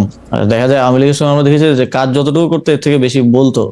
তো এই সরকারের কমিউনিকেশনটা এই সরকারের একটা বড় দুর্বলতা, যে অনেক কাজ হচ্ছে কিন্তু সেগুলোর কমিউনিকেশন হচ্ছে না। মানুষ ভাবতেছে যে আমার কাছে তো মনে হয় যে আমাদের প্রেস সচিব, আমাদের সিনিয়র সাংবাদিক শফিক ভাই বেশ ভালোই করছেন সরকার যতটুকু করছে তাতে? হ্যাঁ, শফিক ভাই তো করছেন, শফিক ভাই তো মাননীয় প্রধান উপদেষ্টার প্রেস সচিব, সরকারে তো আরো 22-24 জন উপদেষ্টা আছেন, উপদেষ্টার বিশেষ সহকারীগণ আছেন, আপনি কয়জনকে আসলে মিডিয়াতে দেখেন?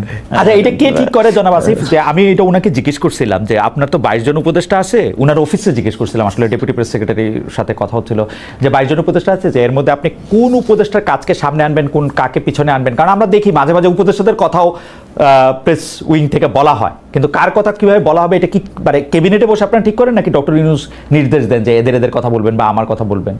এটা হচ্ছে মাঝে মধ্যে হয়তো দেখেন যে ইয়ার সাথে, শফিক ভাইয়ের সাথে সংবাদ সম্মেলন উপদেষ্টারাও থাকে, কনসার্ন যেই মন্ত্রণালয়ের কাজ হয়, যেমন আমার মন্ত্রণালয়ে একটা আইন পাস হলো, সেটার বিষয়ে ব্রিফ করার জন্য আমি ওনার সাথে গেলাম, বা অন্য কারো কনসার্ন।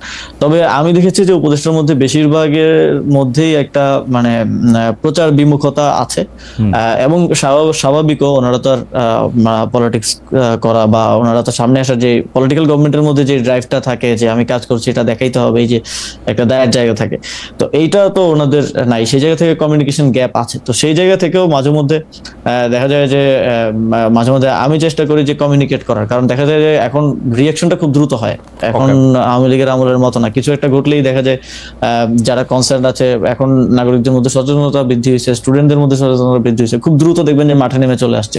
তো ঠিকমতো কমিউনিকেশন না হওয়াটাও এই রিয়াকশনের একটা বড় কারণ বলে আমি মনে করি। তো এইগুলো ম্যানেজ করার জন্য আমার মনে হয় যে কমিউনিকেশনটা প্রয়োজন, সেই জায়গা থেকেই সেই বিষয়টা পোস্ট করা। ওকে, আমি আইন উপদেষ্টা ডক্টর আসিফ নজরুল আমাদের অনুষ্ঠানে এসেছিলেন, তখন তিনি আমার একটি প্রশ্নের জবাবে বলেছিলেন যে চট্টগ্রামের মেয়র শাহাদাত সাহেব কেন মেয়রের দায়িত্ব পেলেন, দক্ষিণ ঢাকার ইশাক সাহেব কেন পেলেন না? তখন তিনি আমার মানে প্রশ্নের পর প্রশ্নের জবাবে তিনি বলেছিলেন যে এইটা চট্টগ্রামের ক্ষেত্রে সেই সময়কার যে স্থানীয় সরকার উপদেষ্টা ছিলেন জনাব এফ হাসান আরিফ, তার কারণেই চট্টগ্রাম সিটিতে মেয়র হিসেবে দায়িত্ব পান, কারণ তিনি একটি লিনিয়েন্ট ভিউ নিয়েছিলেন তার মেয়র পদে বসার ক্ষেত্রে, যেটা জনাব আসিফ নেন নাই, সেই জন্য ব্যাপারটার ক্ষেত্রে তিনি এটার মধ্যে সিদ্ধান্ত দিতে চান নাই।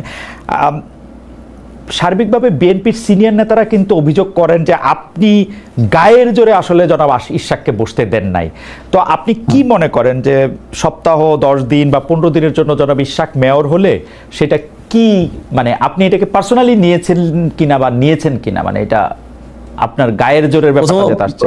হ্যাঁ, প্রথমত খালেদ ভাই পার্সোনালি নেওয়ার তো এখানে সুযোগ নাই, এখানে এই ধরনের জনগুরুত্বপূর্ণ এইসব সিদ্ধান্ত সরকার সর্বোচ্চ পর্যায় থেকেই আসে, এবং এইখানে পার্সোনালি কোনো ডিসিশন নিয়ে তো আমি মানে নিজে ঝুঁকি নিতে চাইবো না।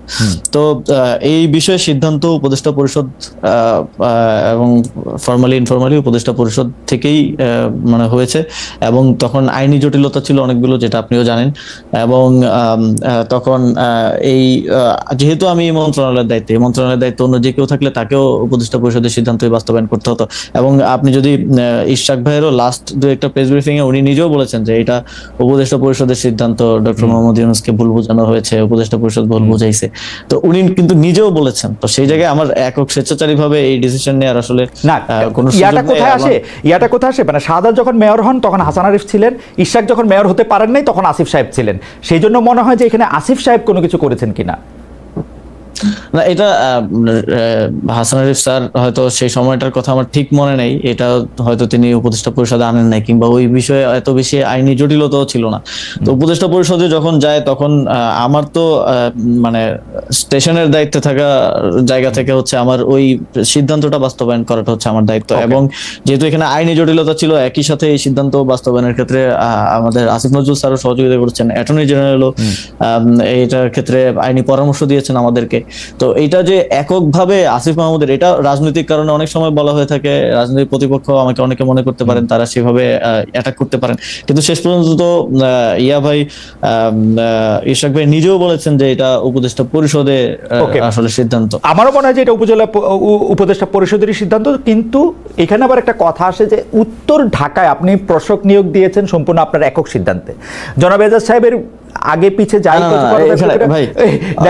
এইটা নিয়ে কি আপনি একটু বলবেন? ইদানিং আবার শুনতেছি যে এজাজ সাহেব আপনার এবং সৈয়দা রেজানা হাসান যিনি আরেকজন উপদেষ্টা, তাদের দুইজনের একক পছন্দ, তাদের আপনি একটু ভাই এজাজ ভাইয়ের নিয়োগটাও কিন্তু উপদেষ্টা পরিষদের সিদ্ধান্ত। এটা কোনো মানে এটা তো ফর্মাল এজেন্ডা উত্থাপন হয় নাই, কিন্তু উপদেষ্টা পরিষদের বিবিধে এই বিষয়ে আলোচনা হয়েছে। এবং ওই দিন আমি কোনো একটা কারণে আমি হয়তো সফরে ছিলাম, আমি উপদেষ্টা পরিষদের ওই বৈঠকে ছিলাম না। ইভেন ওই উপদেষ্টা পরিষদের বৈঠকে আমি নিজে ছিলাম না।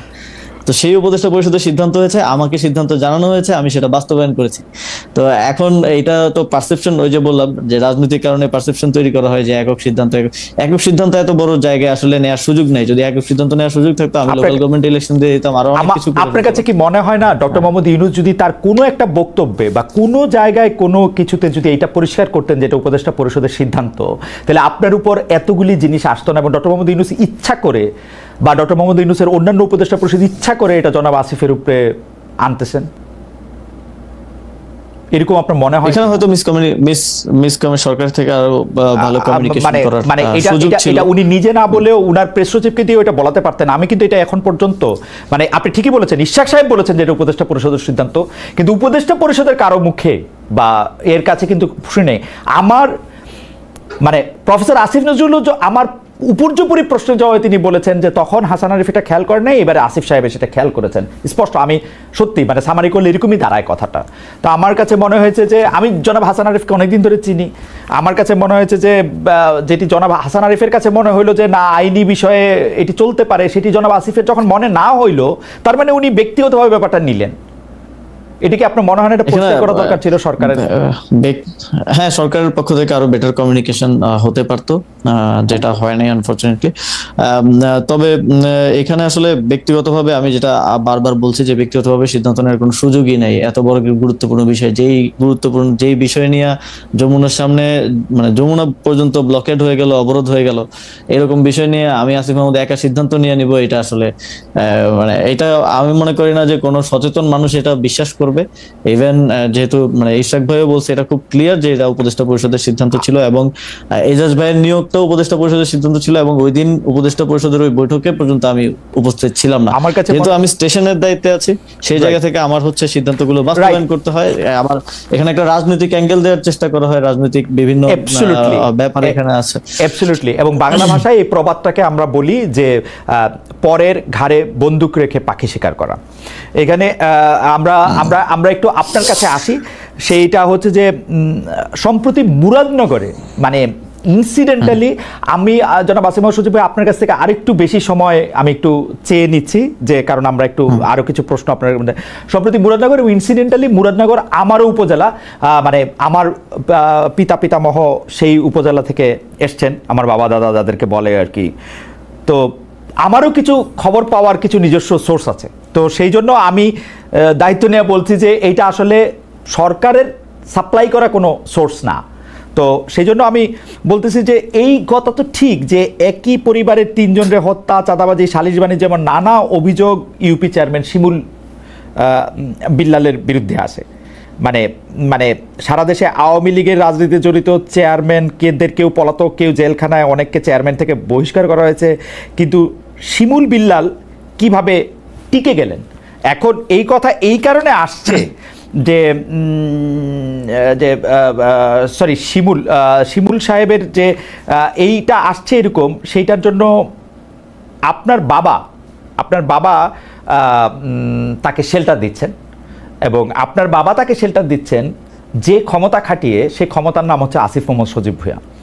আপনি কি একটু বলবেন যে এই একটা নৃশংস অপরাধ? আমি বাংলা ভিশনের যে কি দেখানো হয়েছে সেখান থেকে আলাদা করে আমি যতটুকু জিনিস সম্পর্কে শিওর হতে পেরেছি শুধু ততটুকু জিনিসই আপনাকে বললাম, যে তিনজন, তার হত্যা, চাঁদাবাজি, সালিশ বাণিজ্য, ইউপি চেয়ারম্যান, সে আওয়ামী লীগ আমলে ছিল, সবটা মিলে যদি আপনি এটা বলতেন যে আপনার বাবা তাকে সেটা দিচ্ছেন কিনা, এবং আপনি আপনার পলিটিক্যাল গেইনকে সামনে রেখে আপনার বাবা বিএনপির এগেনস্টে আওয়ামী লীগের লোকজনকে দিয়ে একটা পলিটিক্যাল একটা জায়গা তৈরি করতে চাচ্ছেন কিনা? আচ্ছা, প্রথমত হচ্ছে এই যে আমরা এই সরকার দায়িত্বে আসার পরে, তখন হাসান আরিফ স্যার দায়িত্বে ছিলেন স্থানীয় সরকার বিভাগে, তখন পৌরসভা, জেলা পরিষদ, উপজেলা পরিষদ, সিটি কর্পোরেশন এই সবগুলো হচ্ছে ভেঙে দেওয়া হয়েছিল অধ্যাদেশ জারি করে এবং পরবর্তীতে পরিপত্র জারি করে। কিন্তু ইউনিয়ন পরিষদ ভাঙা হয় নাই। এই বিবেচনায় যে এতগুলো ইউনিয়ন পরিষদে পরিচালনার মতো যথেষ্ট পর্যাপ্ত মানে প্রশাসক দেওয়ার মতো পর্যাপ্ত অফিসার আমাদের আসলে ফিল্ড পর্যায়ে নাই, সেই কারণে ইউনিয়ন পরিষদ ভাঙা হয় নাই। এবং ইউনিয়ন পরিষদের ক্ষেত্রে যারা পলাতক ছিল,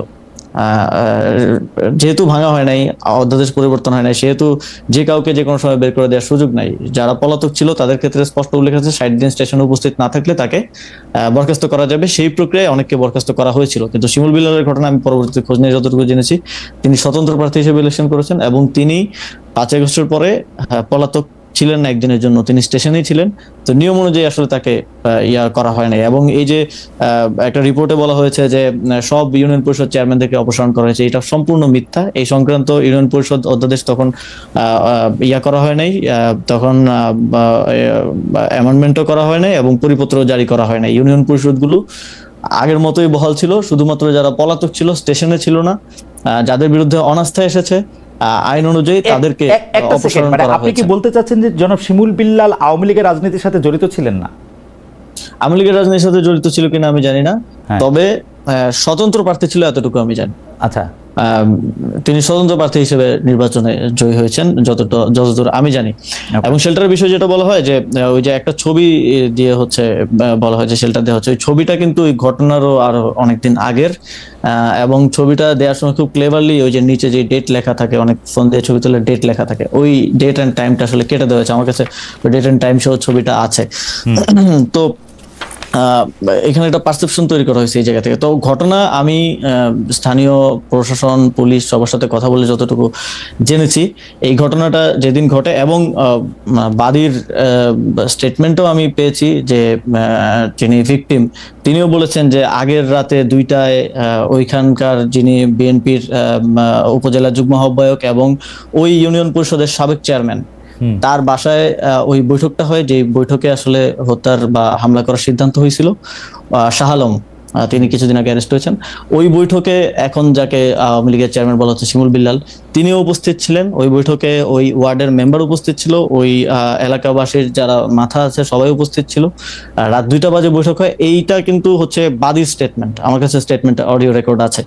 এটা বাদী নিজে বলছেন যে ওই বাসায় বৈঠক করে হত্যার সিদ্ধান্ত হয়। এবং প্রথম 15 দিনের বক্তব্য যদি দেখেন ভিকটিম ফ্যামিলির, কোথাও আমার নাম কিংবা আমার বাবার নাম নাই।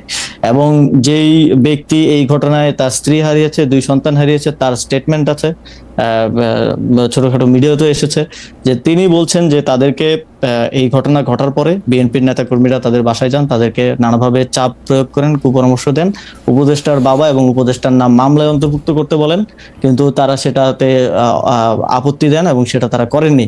কিন্তু পরিবারের আরেকাংশকে এবং তার মেয়ের ব্যাপারে যখন আমরা বিভিন্নভাবে তার সাথে কথা বলার চেষ্টা করি, তিনি বলেন যে তার মেয়েকে তিনি আর সেই সময়ের পর থেকে পাচ্ছেন না, তার মেয়ে অন্য জায়গায় আছে। এবং এই যে বিভিন্ন ধরনের স্টেটমেন্ট, বক্তব্য, যেটা প্রথম 15 দিনে আসে নাই। আপনি তো যে কোনো ক্রাইমের ক্ষেত্রে যদি আপনি ভিকটিমের বক্তব্য নেন, তাহলে তো আপনার ফার্স্ট বক্তব্যটা বিশ্বাসযোগ্য হওয়া উচিত, যেটা পরবর্তীতে তাদেরকে। এবং আমরা এরকম হতে পারে জনাব ভূঁইয়া, এটা কি এরকম হতে পারে যে প্রথম দিকে আপনার ভয়ে তারা সত্যি কথা বলতে পারেন নাই? আমার ভয় তো প্রথম দিকে যদি আমার ভয়ে না বলতে পারে, পরে কিভাবে তাহলে বলতেছে? অনেক কষ্টে সাহস এটা।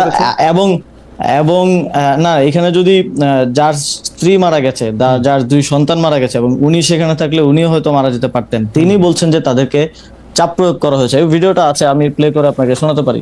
যে তাদেরকে চাপ প্রয়োগ করা হয়েছে, তাদেরকে কুপরামর্শ দেওয়া হয়েছে যেন তারা আমাদের নাম অন্তর্ভুক্ত করেন, কিন্তু তারা সেটা প্রাথমিকভাবে রিফিউজ করেছেন। ওকে, তার নিজের স্টেটমেন্ট আছে। ওকে, আমার মনে হয় যে আমরা আরেকটু অন্য জায়গায় যাই। যে সম্প্রতি আপনার বাবা বিল্লাল হোসেনের বিষয়ে আরেকটা অভিযোগ এসেছিল, যেটা আপনি আসলে স্বীকার করেছেন, যে একটা ঠিকাদারি লাইসেন্স হওয়ার পর আপনি এটা বিব্রত হয়েছিলেন। আপনি বলেছিলেন যে সেটি আসলে একটি ভুল এবং এটি প্রত্যাহার করা হয়েছিল এবং তার এটিকে নিষেধ করা হয়েছে। কিন্তু আমরা দেখেছি যে একটা স্কুলের সহকারী প্রধান শিক্ষক এক উপর অত্যাচার, যেটি আসলে মানে তাকে বিবস্ত্র করে অমানবিক নির্যাতন চালানোর কথা, তিনি এই অভিযোগ করেছিলেন যে বিল্লাল হোসেনকে 2014 সালে বহিষ্কার করা হলে তখন আমি ভারপ্রাপ্ত প্রধান শিক্ষক হয়েছিলাম, সেটাই বিল্লাল হোসেন অর্থাৎ আপনার পিতা, সেটাই তার আসলে এই মানে প্রতিশোধ নেয়ার কারণ। এইটা সম্পর্কে আপনি একটু কিছু বলবেন যে এইটার বিষয়টা কি? হ্যাঁ ভাই, প্রথমত ওই রিপোর্টে তো খুব সুন্দর করে দেখানো হয়েছে, কান্নাকাটি সহ ইমোশন দিয়ে করা হয়েছে। তো আমার কাছে এখানে পেপারেই আছে যে এই যে বহিষ্কারের কথা যেটা বলা হচ্ছে, এটা হচ্ছে বাবার স্বাক্ষর নকল করে, এবং হাইকোর্টের ভার্ডিক্ট আছে যে এই স্বাক্ষরটা নকলকৃত, এটা টেকনিক্যাল অ্যাসেসমেন্ট করে ভার্ডিক্ট দেওয়া হয়েছে। স্বাক্ষর নকল করে একটা পদত্যাগ পত্র, মানে অব্যাহতি পত্র, যে অন্যত্র চাকরি হয়েছে বিধায় হচ্ছে যে প্রধান শিক্ষকের পদে অব্যাহতি এবং ছাড়পত্র প্রসঙ্গে এই যে আমার কাছে এটা আছে যে স্বাক্ষর নকল করে ওনাকে আসলে বহিষ্কার করা হয়েছে, যদিও সেখানে বলা হয়েছে যে অর্থ আত্মসাতের কারণে বহিষ্কার করা হয়েছে। আমার কাছে হাইকোর্টের এখানে ভার্ডিক্টও আছে এবং শিক্ষা বোর্ডের ভার্ডিক্ট আছে। এটা ওই সময় তো আর আমি উপদেষ্টা ছিলাম না, যে ওই সময়ের ভার্ডিক্ট আছে যে এটা স্বাক্ষর নকল করে তাকে তার পদ থেকে সরানো হয়েছে, এবং এটা তখনকার সহকারী প্রধান শিক্ষক হওয়ার জন্য এবং তখনকার ম্যানেজিং কমিটির সভাপতি তার কিছু কথা না শোনার জন্য এই ষড়যন্ত্রটা তখন করা হয়েছে। এবং আমার কাছে এই তখন, এবং এই যে শিক্ষারানী যার কথা বলা হচ্ছে, তিনিও 4 বার বহিষ্কৃত হয়েছেন, 4 বার, একবার না 4 বার, এবং 4 বারের মধ্যে 3 বারই ওই সময়কার যিনি ম্যানেজিং কমিটির ডিরেক্টর মানে সভাপতি মোহাম্মদ আলীর দ্বারা 3 বার তিনি হয়েছেন। পরবর্তীতে তাদের মধ্যে বোঝাপড়া হয়েছে এবং তারা বাবার বিরুদ্ধে এটা করেছে, যদিও হাইকোর্টের রায় একবার না, যখন শিক্ষা বোর্ড আব্বুকে পুনর্বহাল করলো ওরা সেটা মানলো না। আপনার কাছে কি মনে হয় যে এই যে একটা ষড়যন্ত্র বা আপনি যেটাকে বলছিলেন যে এইভাবে সাজানো গোছানো জিনিস, এটার কারণ কি? জনাব বিল্লাল সাহেব কি রাজনীতিতে ওখানে সক্রিয়, নাকি তিনি রাজনীতি করবেন, নাকি আপনি উপদেষ্টা হওয়ার পরে আপনার এই জায়গার শত্রু বেড়েছে বলে আপনি মনে করেন? এটা আমি মুরাদনগরের বিষয়ে যদি বলি, মুরাদনগরের ইয়াটা ছিল নির্বাচন করা কিংবা রাজনীতি করার জায়গা থেকে না, কারণ মানে আমি যদি রাজনীতি করিও আমার মানে রাজনীতি সেন্টারটা মুরাদনগর হওয়াটা আমার জন্যই আরো নেগেটিভ, কারণ যোগাযোগ থেকে শুরু করে সময়, কারণ আমি পলিটিক্স করলে আমি ন্যাশনাল জায়গা থেকে, ন্যাশনাল অ্যাপ্রোচ থেকে করবো, আমি তার স্থানীয় পর্যায়ের নেতা হিসেবে রাজনীতিটা করবো না। তো সেই জায়গা থেকে আমার জন্য তো ঢাকা সুইটেবল পজিশন। তো আমি মুরাদনগরে মূলত আমার ইয়া ছিল যে, আপনি জানেন যে বিগত আওয়ামী লীগের সময়ে কুমিল্লার যেই অঞ্চলগুলো বিশেষ করে বিরোধী পক্ষের বিএনপি বা জামাত অধ্যুষিত, সেই অঞ্চলগুলোতে উন্নয়ন কার্যক্রম হয় নাই বললেই চলে। এবং আমার এখানে আমি এসে দেখলাম যে অনেকগুলো কাজ স্যাংশন হয়ে আছে, বরাদ্দ আছে, কিন্তু সেগুলোর কাজগুলো আসলে শুরু করা হয় নাই ওই আঞ্চলিক বৈষম্যের কারণে। আমি সেই কাজগুলা আসলে করতে চাইছি এলাকায়, এবং ওই সংক্রান্ত যেই কার্যক্রম সেটার সাথে ঠিকাদারি নিয়ে মানে ঠিকাদারি সংক্রান্ত টাকা পয়সা, ঠিকাদারি সংক্রান্ত কিছুই না এখানে। আসলে যেই লাইসেন্সটা বাবা করেছিলেন সেটা ছিল জেলা পর্যায়ের একটা লাইসেন্স, এটা মানে অত বড় লাইসেন্সও না, যেটা আসলে এক্সিএন কর্তৃক মানে জেলা ইঞ্জিনিয়ার যিনি থাকে স্থানীয় সরকার, তিনি এটা দিয়েছেন, এবং সেটা আমি অবগত ছিলাম না। রিপোর্ট করার আগে আমাকে সাইর ভাই নক দিয়েছিলেন যে এরকম একটা বিষয় আমি পাইছি, এইটা তুমি জানো কিনা। পরে আমি খোঁজ নিয়ে জানলাম যে এটা সত্য, এবং আমি ওনাকে বলার পর উনি রিপোর্ট করলেন, এবং পরের দিন যথারীতি আমি সেটা, যেহেতু আমি এখানে দায়িত্বে থাকা অবস্থায় এটা স্বার্থের সংঘাত হয়, সেই জায়গা থেকে এটা করা। কিন্তু এটা যদি আমার বাবা না হয় অন্য যে কেউ করার, তো এটা তার মানে স্বাধীনতা আছে, যে কোনো ব্যক্তি হিসেবে তো ব্যবসা করার স্বাধীনতা আছে, কিন্তু আমি এখানে দায়িত্বে থাকা অবস্থায় এটা অবশ্যই স্বার্থের সংঘাত। যদিও আমাদের দেশে কোনো এমপি মন্ত্রী স্বার্থের সংঘাতকে কোনো অপরাধ বা হিসেবে বিবেচনা করে কিনা আমি জানি না, কারণ আপনি যদি এখনো দেখেন আপনাদের প্রধান উপদেষ্টা করেন না, তিনি গ্রামীণের নামে অনেকগুলি জিনিস নিয়েছেন যেটা উনি পরে নিলেও পারতেন, নিজের বাদ দিছেন অনেকগুলা, নিশ্চয়ই আপনার আলোচনা করেন, সেটা ভিন্ন প্রসঙ্গ। তবে আমি সেটাকে কোনোভাবেই করে নেই, প্রশ্রয় দিই নেই, এবং সেটা আমরা কিন্তু বাতিল করেছি সাথে সাথে, এবং আমি বাবাকে বুঝিয়েছি। এবং তার ওই ঘটনার পর থেকেই মোস্টলি গত 5 মাস বাবা আমার বাসায় আছেন, উনি স্কুল থেকে ছুটি নিয়েছেন 6 মাসের, যে স্কুলে উনি প্রধান শিক্ষক সেখান থেকে ছুটি নিয়ে বাসায় আছেন। আমি বুঝিয়েছি উনি বাসায় থাকছেন, যেহেতু বাইরে গেলে নানা ধরনের বিতর্কে জড়ানোর একটা চেষ্টা আছে। এবং খালেদ ভাই, আমার কাছে যে রিপোর্টটা হয়েছিল সেই রিপোর্টের সব পেপার একদম এভিডেন্স আমি একদম নিয়ে বসছি। ওকে, হয়তো সময় হবে না না, অবশ্যই সময় হবে। আমি এটা নিয়ে কথাও বলতে চাই, কিন্তু দুটো বিষয় আপনার একটু প্রশ্ন আছে। আমি প্রথম কথা হচ্ছে যে আপনি এটা একদম পরিষ্কার করেছেন যে মুরাদনগর বা স্থানীয় রাজনীতির ক্ষেত্রে আপনি নিজেকে রাখতে চান না, স্থানীয় এলাকায় এমপি হওয়াটা সেটা আপনার জন্য নানা কারণে এটা এখন কঠিন। তো এইটি তো মোটামুটি পরিষ্কার, আপনি রাজনীতিতে এলেও আসলে মুরাদনগর থেকে আসলে নির্বাচন করার ব্যাপারে আপনার কোনো ইচ্ছা নাই, সেটি আসলে মূলত ওই এলাকায় যে কাজ বা উন্নয়ন কর্মকাণ্ডের মধ্যে থেকে আসলে ভাগবাটোয়ারা নিয়ে এটা হচ্ছে, এটা একটা পরিষ্কার বিষয়। দ্বিতীয় জিনিসটা, আপনি যেভাবে বলতেছেন এবং যে এভিডেন্সগুলো এখন আপনার হাতে আছে, সেই ক্ষেত্রে আপনি এটা আদালতে ট্রাই করবেন কিনা, যেসব অভিযোগগুলি করা হয়েছে আপনার বিরুদ্ধে বা যারা আপনার বিরুদ্ধে অভিযোগ করেছেন, যারা আপনার বাবার বিরুদ্ধে অভিযোগ করেছেন, ব্যাপারটা আপনি আদালতে তুলবেন কিনা? হ্যাঁ, প্রথমত কেউ লিগ্যাল কোনো অভিযোগ তো করেন নাই, এখানে ডিফেমেশন করা হয়েছে এবং এক ধরনের পারসেপশন তৈরি করা হয়েছে, সোশ্যাল জাস্টিস হয়েছে আর কি, এক ধরনের আপনি ডিফেমেশন শুট করবেন কিনা, মানে এর চেয়েও অনেক ছোট কারণে অনেক ডিফেমেশন শুট। অবশ্যই আমি ডিফেমেশন শুট করব এবং সেই জন্য আমরা সব এভিডেন্স একত্র করেছি এবং যেহেতু একটা রিপোর্ট হয়েছে সেটার একটা রিবাটালও আমরা তৈরি করেছি। আমি যদিও মানে ওপেন আহ্বান জানিয়েছিলাম বাংলাদেশের যে কোনো মিডিয়াকে এটা নিয়ে একটা ফ্যাক্ট বেসড করার জন্য, আপনি চাইলে আপনিও করতে পারেন। দুই পক্ষের কথা শুনে, ওর কিন্তু একপাক্ষিক রিপোর্ট করা হয়েছে, দুই পক্ষের কথা শুনে আমাদের কাছে যে এভিডেন্স আছে এগুলো নিয়ে জনাবিশ্বাস একরকম মানে এটাকে কি বলে, একরকম চ্যালেঞ্জই আমি বলবো। তিনিও তরুণ, প্রায় আপনার থেকে একটু বড় অবশ্য, কিন্তু তিনিও তরুণ, তিনিও একরকম চ্যালেঞ্জ জানিয়েছেন। তো আমরা মনে করি যে এইসব বিষয়গুলি নিয়ে যদি কোনো ডিসপিউট হয় সেটা আদালতে এটার মীমাংসা করা উচিত, এবং সেই ক্ষেত্রে নিশ্চয়ই আপনি উপদেষ্টা, সেই জন্য আপনি কোনো বাড়তি প্রভাব আপনার থাকবে সেটা আমরা মনে করি না। আমরা মনে করি আদালতেই এটির সমাধান হওয়া উচিত যদি এরকম। অবশ্যই আমি উপদেষ্টা হয়ে যাই হয়ে আমার তো মানে বিচার চাওয়ার অধিকার আছে, তো সেই জায়গা থেকে এটা আমরা আইনি ব্যবস্থা নিব এবং সেই জন্য প্রয়োজনীয় সকল ডকুমেন্টস সহ সবকিছু আমরা প্রস্তুত করছি। আপনার সাবেক এপিএস জনাব মোয়াজ্জেমের বিরুদ্ধে দুর্নীতি তদন্ত করছে দুদক, তার বিরুদ্ধে 100 কোটি টাকার দুর্নীতির অভিযোগ রয়েছে, তিনি দুর্নীতিতে জড়িয়ে পড়েছেন। আমাদের প্রশ্ন, এটি আপনি কখন জানতে পেরেছিলেন এবং দুর্নীতিতে জড়িয়ে তিনি আপনার নাম এবং প্রভাব খাটিয়েছেন কিনা? কারণ তার পক্ষে তো আর কোনো এক্সিকিউটিভ সিদ্ধান্ত নেওয়া সম্ভব না, সিদ্ধান্ত আপনার পক্ষে নেওয়া সম্ভব। আপনিও এটার সঙ্গে আসলে জড়িয়েছেন কিনা? যদি আপনি ফেয়ার ট্রায়াল চান, আপনারও আসলে দুদকে হাজিরা দেওয়া উচিত কিনা, পুরোটা নিয়ে যদি একটু বলেন। এটা তো খালেদ ভাই, এটা তো মানে বিভিন্ন রিপোর্টে আসলে পারসেপশন তৈরি করা হয়েছে। এখন যদি আমি প্রথম দিক থেকে বলি যে মোয়াজ্জেম নিজে অব্যাহতি দিয়েছে, তো অব্যাহতি দেওয়ার পরে এটা সংবাদ মাধ্যমে প্রচার করা হলো যে এটা করা হয়েছে, এটা মানে তাকে বহিষ্কার করা হয়েছে, মানে অপসারণ করা হয়েছে। অব্যাহতি আর অপসারণের মধ্যে তো পার্থক্য আছে, তো এটাকে প্রচারটা করা হয়েছে প্রাথমিকভাবে ভিন্নভাবে, এবং পরবর্তীতে আমি যেটা বললাম যে এই যে গোয়েন্দা সংস্থার চোথায় নিউজ করে 311 কোটির একটা নাম্বার উইদাউট এনি রেফারেন্স উঠায় দেয়া। এখন আমি টকশোতেও একজন নেতাকে বলতে শুনলাম যে 200 কোটি তার অ্যাকাউন্টে পাওয়া গেছে নাকি, এটা কোনো ব্যবস্থা সরকার নিচ্ছে না কেন? কিন্তু আপনি যদি দেখেন সে সময় করেন যে আমি কিন্তু যখন অভিযোগটা আসে তখন আমি নিজে দুদকের চেয়ারম্যানকে অনুরোধ করছি এই বিষয়ে করার জন্য, তদন্ত করার জন্য, এবং দুদকে সেটা তদন্ত চলমান আছে। সর্বশেষ আমার খোঁজ নিয়ে যখন সুযোগ হয়েছে তখন আমি যতদূর জেনেছি যে কোনো প্রকার দুদক সাধারণত কি দেখে থাকে, কোনো নতুন সম্পত্তি ক্রয়, ব্যাংক অ্যাকাউন্ট, মানি লন্ডারিং, এই বিষয়গুলো আছে কিনা, এই ধরনের কোনো প্রকার প্রমাণ তারা পান নাই। একটা জিনিস পেয়েছেন, সেটা হচ্ছে মোয়াজ্জেমের ভাইয়ের বড় ভাইয়ের ব্যাংক অ্যাকাউন্টে 14 লাখ টাকা একবার ঢুকছে, আবার বের করা হয়েছে, এবং সেটার ব্যাপারে আমি পরে জানতে চাই, আমি যতটুকু জানতে পেরেছি যে সেটা ওর মায়ের চিকিৎসার জন্য কোন একটা ভিসা ইস্যুর জন্য হচ্ছে অ্যাকাউন্টের টাকা দেখাতে হয়, এই জন্য কারো থেকে ধার নিয়ে সেটা ঢুকানো হয়েছিল এবং পরবর্তীতে বের করে আবার পরিশোধ করা হয়েছে।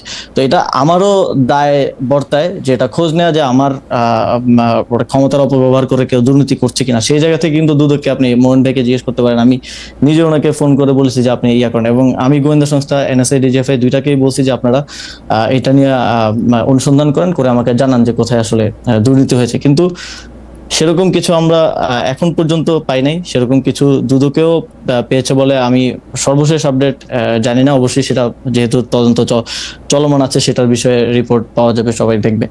কিন্তু এটা এই যে রিপোর্ট করে সমানে বিভিন্ন জায়গায় মিম বানিয়ে বা ফেসবুক পোস্টে একটা পারসেপশন যে তৈরি করা হলো যে এপিএস দুর্নীতি করছে মানে উপদেষ্টাও দুর্নীতি করছে। আজ পর্যন্ত দেখেন আমাদের এত সার্ভেলেন্স হয়, এত কিছু লিক হয়, এত মানে ভিডিও চলে যায়, এটা চলে যায়, ওটা চলে যায়, আজ পর্যন্ত আপনার কি মনে হয় না যেরকম কিছু করলে মানে দুর্নীতির প্রমাণ কিংবা দুর্নীতি করে থাকলে অর্থ তো মানি ম্যানেজমেন্ট, এটার কোনো প্রমাণ আমার অবশ্যই মনে হয়। ভালো প্রশ্ন করছেন আসিফ, আমার কাছে মনে হয়, কিন্তু আমি মনে করছি আপনি তো একটা দুর্দণ্ড প্রতাপশালী উপদেষ্টা, আপনি এগুলি চাপাও দিতে পারেন, সেই জন্য এটা হইতে পারে আর কি যে আমরা জানতে পারতেছি না, আমরা যারা সাধারণ লোক। আমি প্রশ্নটা একটু অন্যভাবে করি। আমাদের প্রশ্নটা একটু এরকম, আমাদের দর্শকদের মতটা একটু বলে রাখি। দর্শকরা বলছেন যে আমি নাকি আপনাকে কুসুম কুসুম প্রশ্ন করছি এলাকার, কারণ শিখারানী নিয়ে তো আপনি এড়িয়ে গেলেন, উনার বাবা মপ করে তাকে লাঞ্ছিত করেছেন, এটার এখতিয়ার তাকে কে দিয়েছেন, এটা জনাব এস সামির এই প্রশ্ন করেছেন। আপনি এটার জবাব একটু এইটার পরে দিয়ে আপনি শুধু এইটা বলেন যে ডক্টর মোহাম্মদ ইউনূস বলেছিলেন যে তার উপদেষ্টারা এবং তার সরকারে যারা থাকবেন তারা সম্পদের হিসাব দিবেন। আপনি কি আপনার সম্পদের হিসাব দিতে রেডি আছেন? মানে আপনি কি আপনার সম্পদের হিসাব দিবেন? মানে এই উপদেষ্টা হওয়ার পরে কি আপনার সম্পদ অনেক বেড়েছে? মানে দুইটাই যদি সম্পদের হিসাবের ক্ষেত্রে সম্পদের হিসাব প্রথম মাসে আমাদের থেকে চাওয়া হয়েছিল, কিন্তু আমার কোনো আমি যেহেতু আয়কর এর আগে আমি আয় করতাম না, তো আয়কর রিটার্ন তো আপনি জানেন যে 3 নাম্বার খোলার পরে 1 বছর পরে আয়কর রিটার্ন জমা দিতে হয়। তো আয়কর রিটার্ন জমা দেওয়ার সময়টা হয় না, সে কারণে আমি সম্পদের হিসাব দিতে পারি না। আমি ক্যাবিনেটকে অবগত করেছি যে আমি এর আগে কোনো আয় করতাম না, যে কারণে আমার 3 নাম্বারটা নতুন খোলা হয়েছে। তো সম্পদের হিসাবটা আমি যখন যেহেতু 1 বছর অলমোস্ট হয়ে গেছে এবং এখন আমার অবশ্যই সরকারি বেতন ভাতা আছে, আয় আছে, তো এইটা আমি যথারীতি দিব এবং আয়কর রিটার্ন জমা দেওয়ার পরে এটা আমি সরকারের কাছেও দিব এবং পাবলিক ডোমেইনেও আমার সম্পদের আয় ব্যয়ের হিসাবটা আমি দেব। ওকে, আর মপ করে শিখারানির ব্যাপারটা কি আপনি এটার কোনো জবাব দিতে চান? জনাব এস সামির একটা কথা। হ্যাঁ, অবশ্যই এখানে মানে মপ করে যেটা বলা হচ্ছে একটা ভিডিওতে দেখানো হচ্ছে, কিন্তু সেখানে মানে ফ্রেমিংটা খুব ইন্টারেস্টিংলি করা হয়েছে। শিখারানী যখন তিনি প্রধান মানে ভারপ্রাপ্ত প্রধান শিক্ষক ছিলেন, যখন বাবাকে এই যে স্বাক্ষর জালিয়াতি করে অব্যাহতি দেওয়া হলো 3 কি 4 বছর 5 বছর বোধ হয়, তো সেই সময়টাতে তিনি শিক্ষার্থীদেরকে মানে কেউ হিজাব পরে আসলে তাকে মারধর করা। আমাদের ওই স্কুলে আমি 2 বছর পড়াশোনা করেছি, ক্লাস 6-7। তো স্কুলের পাশে হচ্ছে একটা মসজিদ আছে, ওই মসজিদ এবং স্কুলের সংযোগের জন্য একটা পকেট গেট আছে, ওই পকেট গেটটা উনি বন্ধ করে দিয়েছিলেন যাতে স্টুডেন্টরা নামাজ না পড়তে পারে, স্টুডেন্টদেরকে মারধর করা। আপনার মনে আছে খালিদ ভাই, 5 আগস্টের পরে ইভেন হলিক্রস কলেজের মতো ইয়াতেও যেসব টিচারদেরকে স্টুডেন্টরা পছন্দ করতো না, তাদের বিরুদ্ধে এক ধরনের মব তৈরি করা হয়েছিল। এবং মানে দেশের অনেক ভালো ভালো স্কুল কলেজে এই ঘটনাগুলো ঘটেছে এবং এটারই ধারাবাহিকতা হিসেবে 5 আগস্টের পরে শিখারানী রায়ের বিরুদ্ধে যেহেতু স্টুডেন্টদের একটা ইয়া ছিল, কিন্তু ক্ষোভ ছিল, তারা সেটার বই প্রকাশ করতে গিয়ে। জনাব আসিফ মাহমুদ সজীব ভাই, আপনি কি সত্যি এটা বলতেছেন যে বাংলাদেশের কোনো একটা হিন্দু স্কুল শিক্ষক, আমরাও তো আসলে হিন্দি স্কুল শিক্ষক শিক্ষিকার কাছে আমরা পড়েছি, কিন্তু তারা কখনো নামাজ পড়তে বাধা দিয়েছেন, হিজাব পরেছেন বলে কাউকে মারধর করেছেন, এরকম আমি কখনো দেখি না, এক্সপেরিয়েন্স করি না। খালেদ ভাই, আপনি আপনার বাড়ি তো মুরাদনগর, আপনি আপনার বাড়ি থেকে যে কাউকে হচ্ছে আমাদের ওই স্কুলের আশেপাশের যে কোনো র্যান্ডম যে কোনো বাসায় গিয়ে কথা বলতে বলেন, তারা এটা বলবে, তারা এটা একদম। এবং আমরা ওই যে রিপোর্টের ইয়াতে ওই আপনি যদি যে কোনো স্কুলের স্টুডেন্টকে জিজ্ঞেস করেন, ইভেন ওই বাচ্চাটাকে মারা হয়েছে হিজাব পরার কারণে পিটিতে, স্কুলে যে প্রারম্ভিক যে ইয়া হয়, এবং তার দাদি আসছে বিচার চাওয়ার জন্য, তার দাদিকে লাথি মেরে ফেলে দেওয়া হয়েছিল সে সময়টায়, এবং তিনি সে সময় দোর্দণ্ড প্রভাবশালী ছিলেন এবং 2জন স্টুডেন্টকে তার কথা না শোনার কারণে তিনি পুলিশ দিয়ে অ্যারেস্ট করেছিলেন, মানে 2জন আন্ডার এজড মানে স্কুলের স্টুডেন্ট আর কি, 14-15 বছরের 2টা বাচ্চাকে। এইগুলো আপনি সেখানে ওই আশেপাশের অভিভাবক যারা আছে যে কাউকে জিজ্ঞেস করলে এই বিষয়গুলো আপনারা জানতে পারবেন। বেশি দিন আগের তো ঘটনা না, 2014 সাল থেকে 19 সালের ঘটনা। তো এখন যে মবটা ইয়া করা হলো, সেটাতে কি আপনার ভূমিকা ছিল কোনো? আপনি বলেছিলেন যে তোমরা যাও গে। 5 আগস্টের পরে যেভাবে আসলে বিভিন্ন স্কুলে সারা দেশে মব হয়েছে, আমরা সরকার থেকে সেটা নিউট্রালাইজ করার জন্য চেষ্টা করেছি। শিক্ষা মন্ত্রণালয় সে সময় কাজ করেছে এবং সেখানে ওই যে একটা ভিডিওতে যেখানে দেখানো হচ্ছে, সেখানে বাবা মূলত গিয়েছিলেন তাকে সেখান থেকে মানে বাঁচানোর জন্য, মানে শিক্ষার্থীদের ইয়া থেকে। শিক্ষার্থীরা প্রথমে দাবি করে পদত্যাগের, তিনি পদত্যাগ করতে রাজি না হলে এক ধরনের মানে মব তৈরি করা হয় এবং ওই ধরনের সিচুয়েশন তৈরি করা হয়। কিন্তু পূর্ববর্তী শত্রুতা এবং ইয়ার জের ধরে তিনি দায়টা আমাদের বাবার উপরে দিয়েছেন এবং ওই শত্রুতার রেশটা যদি আমি বলি, তাহলে তিনি এই যে স্বাক্ষর জালিয়াতি করে বাবাকে অপসারণ করার কারণেই তো উনি আসলে প্রধান শিক্ষক, উনি তো বেনিফিশিয়ারি ওটার, উনি প্রধান শিক্ষিকা হতে পেরেছেন। এবং পরবর্তীতে শিক্ষা বোর্ড সেখানে ইয়া দেয় যে ওনাকে আবার পুনর্বহাল করার জন্য, এটা ভুয়া, এবং সেখানেও ওনারা মানেননি। হাইকোর্টে ওনারা রিট করেছেন, 2বার রিট করেছেন, 2বারই ভার্ডিক্ট বাবার পক্ষে আসে এবং পরবর্তীতে বাবা তার ওই যে 5 বছর যে চাকরিতে ছিলেন না, সেই বকেয়া বেতন ভাতা সহ আবার চাকরি পুনরায় ফেরত পান 2020 সালে। আমার মনে হয় এই ব্যাপারটা আসলে আদালতে ট্রাই করা উচিত, কারণ আপনি আপনার কথা বলছেন, তারা তাদের কথা বলছেন, সেই ব্যাপারটা আসলে আদালতে দেখা উচিত। অবশ্যই আমি আদালতে ট্রাই করব, অবশ্যই আমাদের সব এভিডেন্স আছে। রাইট। আমরা একটু খেলার মাঠে আসি। আপনাকে বড় বড় দুটি মন্ত্রণালয়, যুব ক্রীড়া মন্ত্রণালয় যথেষ্ট বড়, তার বাইরে আপনি স্থানীয় সরকার ও পল্লী উন্নয়ন সমবায় মন্ত্রণালয়, সেটি সবচেয়ে বড় মন্ত্রণালয়গুলির একটা। কিন্তু আপনার সবচেয়ে আলোচিত ঘটনা হচ্ছে যে আপনার নিয়োগ করা বিসিবি সভাপতি ফারুক আহমেদকে সরিয়ে তার জায়গায় আবার আমিনুল ইসলাম বুলবুল সাহেবকে আপনি নিয়োগ করেছেন। ফারুককে অপসারণের আগে আপনি বলেছিলেন দুর্নীতি নয়, ব্যর্থতার দায়ে তাকে সরানো হয়েছে। তো 9 মাসের মধ্যে আপনি সফল বা ব্যর্থ এটি আপনি বুঝতে পেরেছেন কিনা? বাজারে বিভিন্ন ধরনের কথা প্রচলিত আছে। একটি কথা হচ্ছে যে মানে আপনি যেভাবে চেয়েছেন সেভাবে আসলে বিসিবি আপনি পান নাই, কারণ ফারুক ভাই আসলে আপনার কথা শুনছেন না। অনেক রকম কথা আছে এরকম যে আপনি, আমি যদি এটাকে এরকমভাবে বলি যে শত্রুকে ঘায়েল করতে গিয়ে আপনি ফারুক ভাইকে এরকম একটি ইয়ার মধ্যে দিয়ে নিয়েছেন। আপনি একটু বলবেন যে 9 মাসে তো ব্যর্থতা সফলতা এটা বোঝানো সম্ভব না। খালেদ ভাই, ফারুক ভাইকে তো মানে আমাদের সরকার দায়িত্বে আসার পরে আমরাই নিয়ে আসছি। এখন স্পোর্টসের ক্ষেত্রে যেটা স্পোর্টসের স্টেক হোল্ডারদের সাথে কথা বলার মাধ্যমে ওই সময়টায় সবাই ফারুক ভাইয়ের ব্যাপারে খুব পজিটিভ বলেছে এবং সেই জায়গা থেকে ফারুক ভাইকে দায়িত্বটা দেওয়া হয়েছে এবং এনএসসির 2জন ডিরেক্টরের কোটায় ওনাদেরকে নেওয়া হয়েছিল, সেখান থেকে উনি পরে প্রেসিডেন্ট নির্বাচিত হয়েছেন। এখন মনে করেন অনেকে এটা বলে থাকে, কিন্তু দেখেন যে বোর্ডে আরো 9 জন ডিরেক্টর আছে, 9 জন ডিরেক্টরের মধ্যে 8 জন ডিরেক্টর মন্ত্রণালয়কে অভিযোগ করেছে যে ফারুক আহমেদ স্বেচ্ছাচারিতা করছেন, কোনো সিদ্ধান্ত তিনি যেভাবে কনস্টিটিউশনে উল্লেখ আছে সেভাবে নিচ্ছেন না। এবং আমরা কাজ করতে গিয়ে যেভাবে আমাদের অভিজ্ঞতা যেটা হয়েছে, বিপিএল আয়োজনে গতবার কি ব্লান্ডার হয়েছে এটা আপনি দেখেছেন। আমরা মন্ত্রণালয় থেকে ওইটা নিয়ে আমাদের একটা তথ্যানুসন্ধান কমিটি করা হয়েছিল মন্ত্রণালয় থেকে। কমিটির রিপোর্ট একটা বড় নিয়ামক ছিল এই পরিবর্তনের ক্ষেত্রে। আমরা মন্ত্রণালয় থেকে বলেছিলাম যে রাজশাহী এবং চট্টগ্রামের যে টিম দেওয়া হচ্ছে, they are not capable to run a BPL team. এবং আলটিমেটলি ওইটাই হয়েছে, তারা বিদেশি প্লেয়ারদেরকে স্যালারি দিতে পারে নাই, দেশি প্লেয়ারদেরকে স্যালারি দিতে পারে নাই। আমাদের জাতীয় আন্তর্জাতিকভাবে আমাদের অনেক মানক্ষুণ্ণ হয়েছে। এবং এই যে এগুলোকে কি আপনি মানে ব্যর্থতা বলবেন? এগুলো তো অবশ্যই। এবং বাংলাদেশের ক্রিকেটের যে ক্রম অবনতি এবং একই সাথে ক্রিকেটের থেকে ওনার ইন্টারেস্ট আমি দেখছি যে পরবর্তীতে আবার কিভাবে প্রেসিডেন্ট হয়ে আসা যায়, সেটার জন্য ক্লাব কিভাবে নেওয়া যায়, তারপরে বিজনেস থেকে শুরু করে বিভিন্ন দিকে ওনার ইন্টারেস্টটা বেশি দেখা গেছে। তো সেই জায়গা থেকে যেহেতু আমরা আনকনস্টিটিউশনাল কিছু করি নাই, যেহেতু এনএসসির 2টা ডিরেক্টর কোড আছে, ওই ডিরেক্টর কোডে তিনি ছিলেন, যেহেতু এটা মন্ত্রণালয়ের আসলে মনোনয়ন, মন্ত্রণালয় চাইলে সেই মনোনয়ন উইথড্র করতে পারে। পারফরমেন্স বিবেচনায় আমরা মনোনয়নটা উইথড্র করেছি এবং সেখানে নতুন একজনকে মনোনয়ন দিয়েছে এবং যথারীতি তিনি নির্বাচিত হয়ে প্রেসিডেন্ট হিসেবে দায়িত্ব পালন করছেন। বিসিবির যে অন্য 8 ডিরেক্টর, মানে 9 ডিরেক্টরের মধ্যে 8 ডিরেক্টরই তো গত সরকারের সময়ও ছিলেন, সেইটা আপনারা বিবেচনায় নিয়েছিলেন কিনা যে আপনাদের 2জন মাত্র ডিরেক্টর, শুধু আপনি নতুন নিয়োগ দিয়েছেন, কিন্তু 9 ডিরেক্টর সব ডিরেক্টরই তো সরকারের সময় ছিলেন। মোট 25 জন ডিরেক্টর ছিলেন এবং তার মধ্য থেকে প্রায় 15 জনের কাছাকাছি পালিয়ে গেছেন বা পদত্যাগ করেছেন। 2-1 জন পদত্যাগ করেছেন, বাকিরা পালিয়ে গেছেন। তো আপনি জানেন কিনা যে বিসিবিতে তো ইলেকশনের মাধ্যমে হয়, ডিস্ট্রিক্ট ডিভিশনের সরকারের প্রভাব থাকে, কিন্তু ক্লাবে কিন্তু সরকারের অত বেশি প্রভাব থাকে না, কারণ ক্লাবগুলো ওন করে বিভিন্ন কর্পোরেট প্রতিষ্ঠান। তো ক্লাবের ভোটে যারা নির্বাচিত হয়েছেন তাদেরকে তো অপসারণ করা কনস্টিটিউশনালি আমাদের জন্য পসিবল না। আমাদের জন্য মানে তারা যখন অভিযোগ করলো তখন অভিযোগটা আমলে নেওয়ার সময় আপনি এই ব্যাপারটা ভেবেছিলেন কিনা যে তারা না? অভিযোগ তো অবশ্যই আওয়ামী লীগ আমলে একটা মজার ব্যাপার হইলো, মানে এটাতে বিসিবির বোর্ডের ডিরেক্টররা যারা এখনো আছেন তাদের অনেকেই আমার খুবই, কিন্তু আমি এটা বলতে বাধ্য, গত সরকারের সময় কিন্তু কর্পোরেটও আসলে সরকারের দখলেই ছিল। মানে এটা আপনি আবাহনী লিমিটেড বলেন, অবশ্যই প্রভাবের বাইরে তো ছিল না, প্রভাবের ইন্ডিপেন্ডেন্ট ডিরেক্টর, তবে তাদের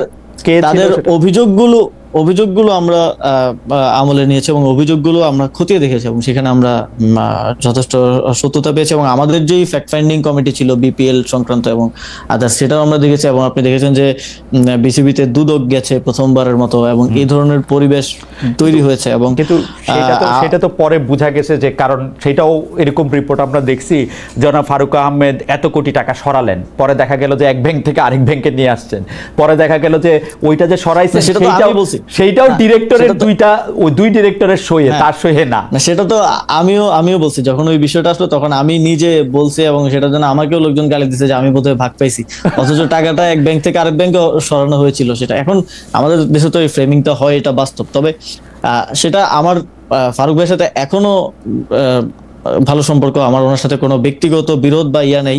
ওনার সাথে আমার ইয়াটা এক জায়গাতেই হয়েছে যে ক্রিকেটটাকে এই সময় ফেল করতে দেওয়া যাবে না, কারণ এটা আমার, যেহেতু আমি দায়িত্বশীল, সেই জায়গা থেকে আমারও একটা বড় ব্যর্থতা হিসেবে রয়ে যাবে। আপনি দেখেন ফুটবল বাংলাদেশে নতুন করে রিব্র্যান্ডিং হয়েছে, ফুটবলে বাংলাদেশ ভালো করছে, কিন্তু ক্রিকেটে বাংলাদেশ অবনতি দিয়ে যাচ্ছে, যেটা আমাদের আসলে সবচেয়ে বড় স্পোর্টস হিসেবে ইয়ে করা হয়, গণ্য করা হয়। তো সেই জায়গা থেকেই আরেকজনকে দায়িত্বে নিয়ে আসা এবং তুলনামূলক বেটার ইয়া যাকে মনে হয়েছে, এবং তিনি কাজ করছেন। সামনে বিসিবির ইলেকশন হবে, ইলেকশনের মাধ্যমে গণতান্ত্রিক প্রক্রিয়া, পরবর্তীতে যে প্রেসিডেন্ট আসবে বা যারা আসবে তারাই দায়িত্ব পালন করবেন। জনাব আসিফ সজীব ভাইয়া, অন্য প্রসঙ্গে যাওয়ার আগে এই প্রসঙ্গে একটা প্রশ্ন করে নেই যে আপনি ক্রিকেট মাঠে গেলে আপনার নামে মিছিল হয়, সেটা আন্তর্জাতিক খেলা হোক বা বিপিএল খেলা হোক, এই চর্চা আমরা পাপন সাহেবের আমলে দেখেছি। পুরনো ওই বন্দোবস্ত পরিত্যাগ করছেন না কেন? মানে নাকি উৎসাহ দিচ্ছেন যারা আপনার নামে মিছিল, তারা স্টেডিয়ামে গেলে আইসক্রিম খেতে পায়?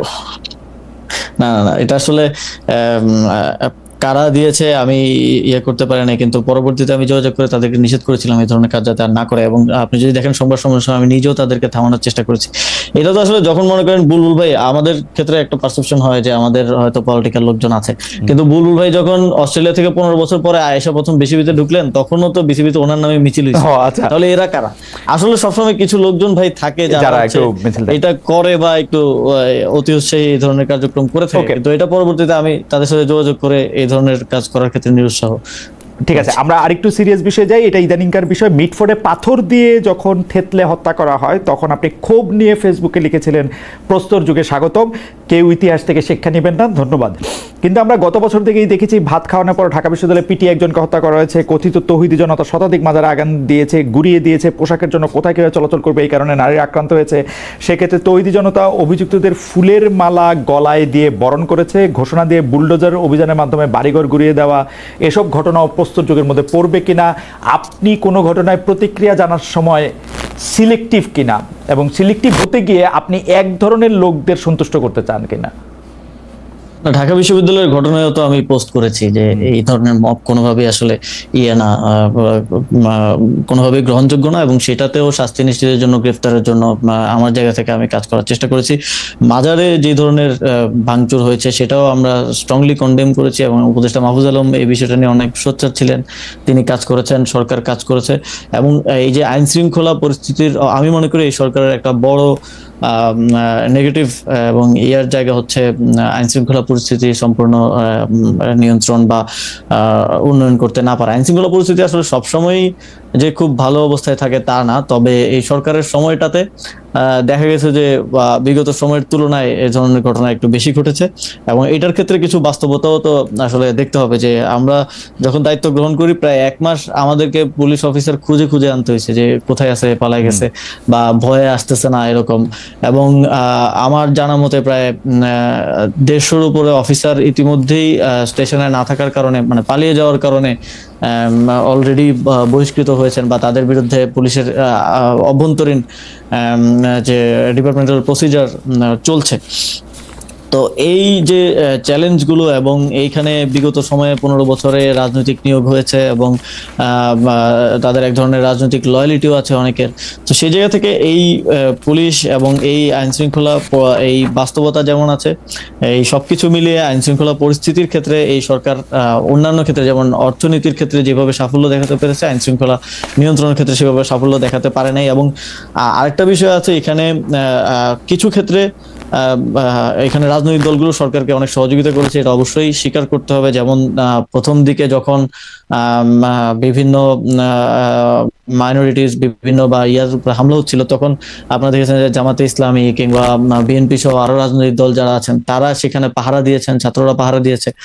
তো আবার কিছু ক্ষেত্রে আমরা অসহযোগিতাও দেখেছি, যেমন কোনো চাঁদাবাজির দায়ে কাউকে অ্যারেস্ট করা হলে থানায় হামলা করা হয়েছে। এরকম থানায় হামলার ঘটনা যদি থানায় হামলা লিখে গুগলে সার্চ দেন, গত 1 বছরে অন্তত 10টার বেশি পাওয়া যাবে। তো এই সবকিছু মিলিয়ে আইন শৃঙ্খলা পরিস্থিতিতে সরকার অন্যান্য ক্ষেত্রে যেরকম সাফল্য দেখাতে পেরেছে সেরকমটা দেখাতে পারে নাই, এটা আমার মূল্যায়ন কিংবা আত্মসমালোচনা যেটাই বলেন।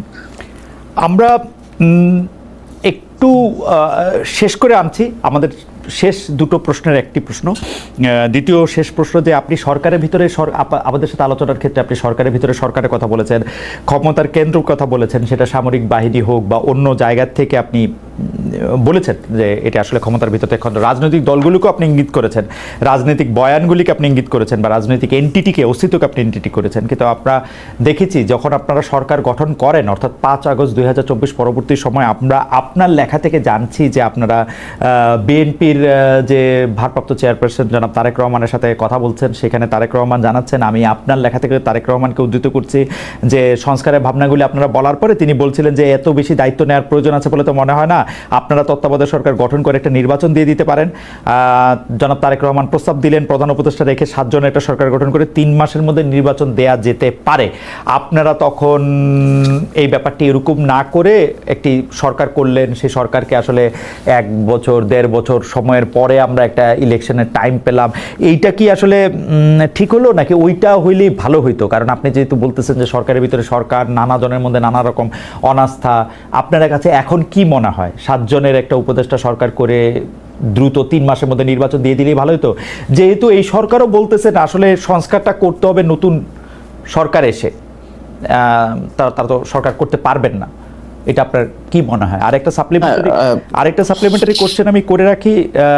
একটা বড় প্রসঙ্গ ওই দিনের শপথ নেওয়ার ব্যাপারে, যে আপনাদের কি আসলে সংবিধানের অধীনে শাহাবুদ্দিন সাহেবের কাছ থেকেই শপথ নেওয়াটা মাস্ট ছিল? এটা নিয়ে আসলে ইনসিস্টটা কে করতেছিলেন, ডক্টর মোহাম্মদ ইউনূস আপনারা, নাকি যারা আপনাদের বুঝিয়েছে তারা? একটু যদি এই দুইটা বিষয় একটু বলতেন।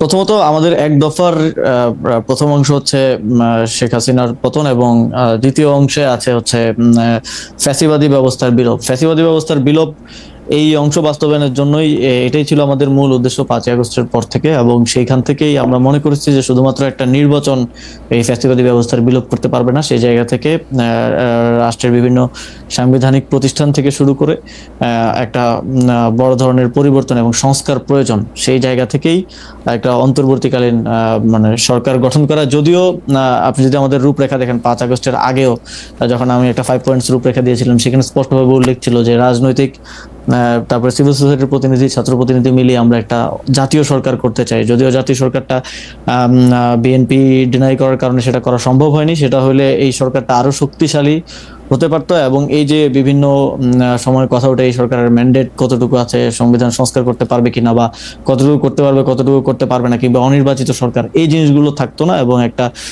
শক্তিশালী জাতীয় সরকারের মাধ্যমেই আসলে সংস্কার বিচারের প্রক্রিয়া মধ্য দিয়ে একটা নির্বাচনের ইয়াতে যাওয়া যেত।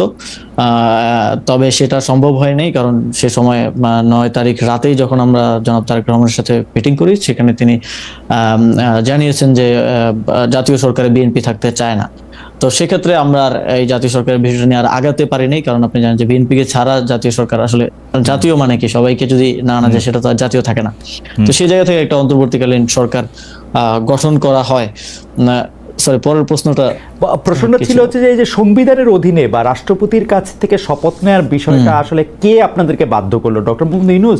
কারণ আমরাও শুনেছি যে আপনারা জাতীয় সরকার করতে চেয়েছিলেন, কিন্তু জাতীয় সরকার যখন হলো না, মানে 7 তারিখের বা 8 তারিখের মিটিং যখন হলো না, আপনারা যখন সন্ধ্যায় শপথ নিতে গেলেন, সেই শপথটা যে আওয়ামী লীগ নিযুক্ত, অর্থাৎ শেখ হাসিনা নির্বাচিত বা নিযুক্ত রাষ্ট্রপতির কাছ থেকে করতে হবে বা সংবিধান মেনে করতে হবে, এইটাতে আপনারা কিভাবে মানে একমত হলেন বা বাধ্য হলেন? আমি যদি প্রথমত ওই সময়কার যে বাস্তবতা, 5 আগস্ট আমরা প্রথমত যে 5 আগস্ট আমরা দেখলাম যে রাজনৈতিক দলগুলো ক্যান্টনমেন্টে গেলেন, অথচ একটা মানে সফল গণঅভ্যুত্থানের পরে আমরা আশা করেছিলাম যে রাজনৈতিক দলগুলো গণঅভ্যুত্থানের নেতৃত্বের সাথে বসবেন এবং রাজনৈতিক সিদ্ধান্তটা রাজনৈতিক জায়গা থেকেই হবে। রাজনৈতিক সিদ্ধান্তটা বাংলাদেশে বারবার বাংলাদেশের ইতিহাসে আমরা দেখেছি সামরিক হস্তক্ষেপ সেখানে হয়েছে, সর্বশেষে 1-11 সময় দেখেছি, এবং কোনো অভিজ্ঞতাই কিন্তু ভালো না বাংলাদেশের ইতিহাসের জন্য, যে কোনো সামরিক হস্তক্ষেপই আসলে শেষ পর্যন্ত দেশের জন্য ভালো কিছু বয়ে আনতে পারে নাই।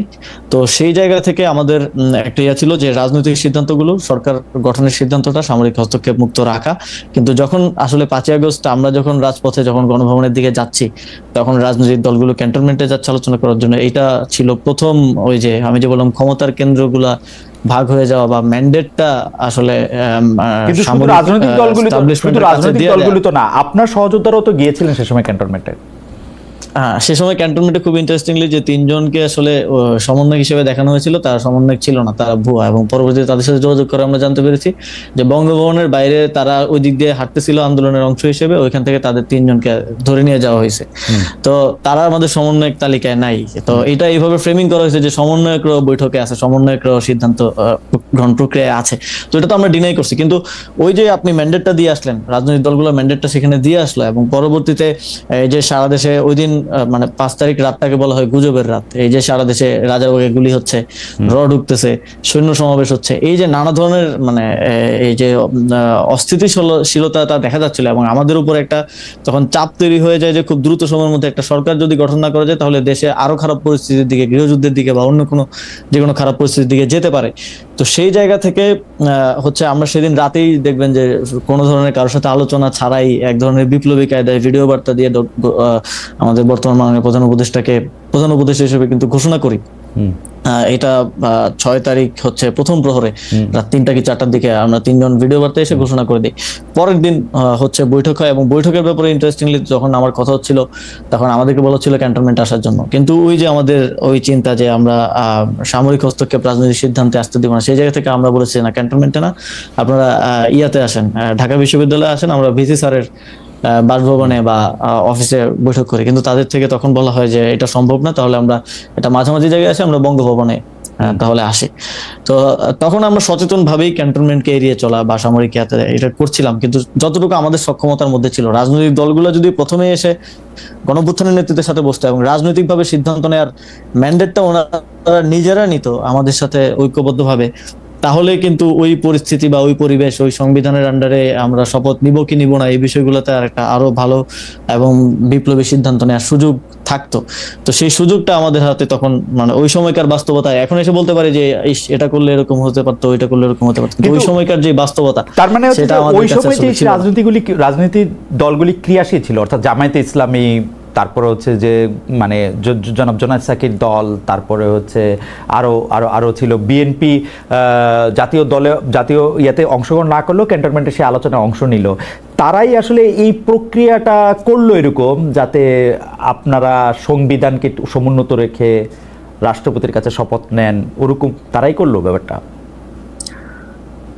তাদের অ্যাকশনের কারণেই ওই পরিস্থিতিটা আসলে মানে তৈরি হলো আর কি। আমরা কিন্তু মানে শপথের আগ পর্যন্ত এটা চেষ্টা করে যাচ্ছিলাম যে আমরা শপথটা ইয়াতে নেই, মানে শহীদ মিনারে নেই, এবং যখন আমরা প্রধান উপদেষ্টার নাম ঘোষণা করি ভিডিও বার্তা আপনি দেখেন, তখন তো আমরা কারোর সাথে আলোচনা করি নাই যে মানে তখন আমরা না রাষ্ট্রপতির সাথে আলোচনা করেছি, না ইয়ার সাথে তিন বাহিনী প্রধানের সাথে আলোচনা করেছি, আমরা কিন্তু ওনাকে প্রধান উপদেষ্টা ঘোষণা করে দিয়েছি।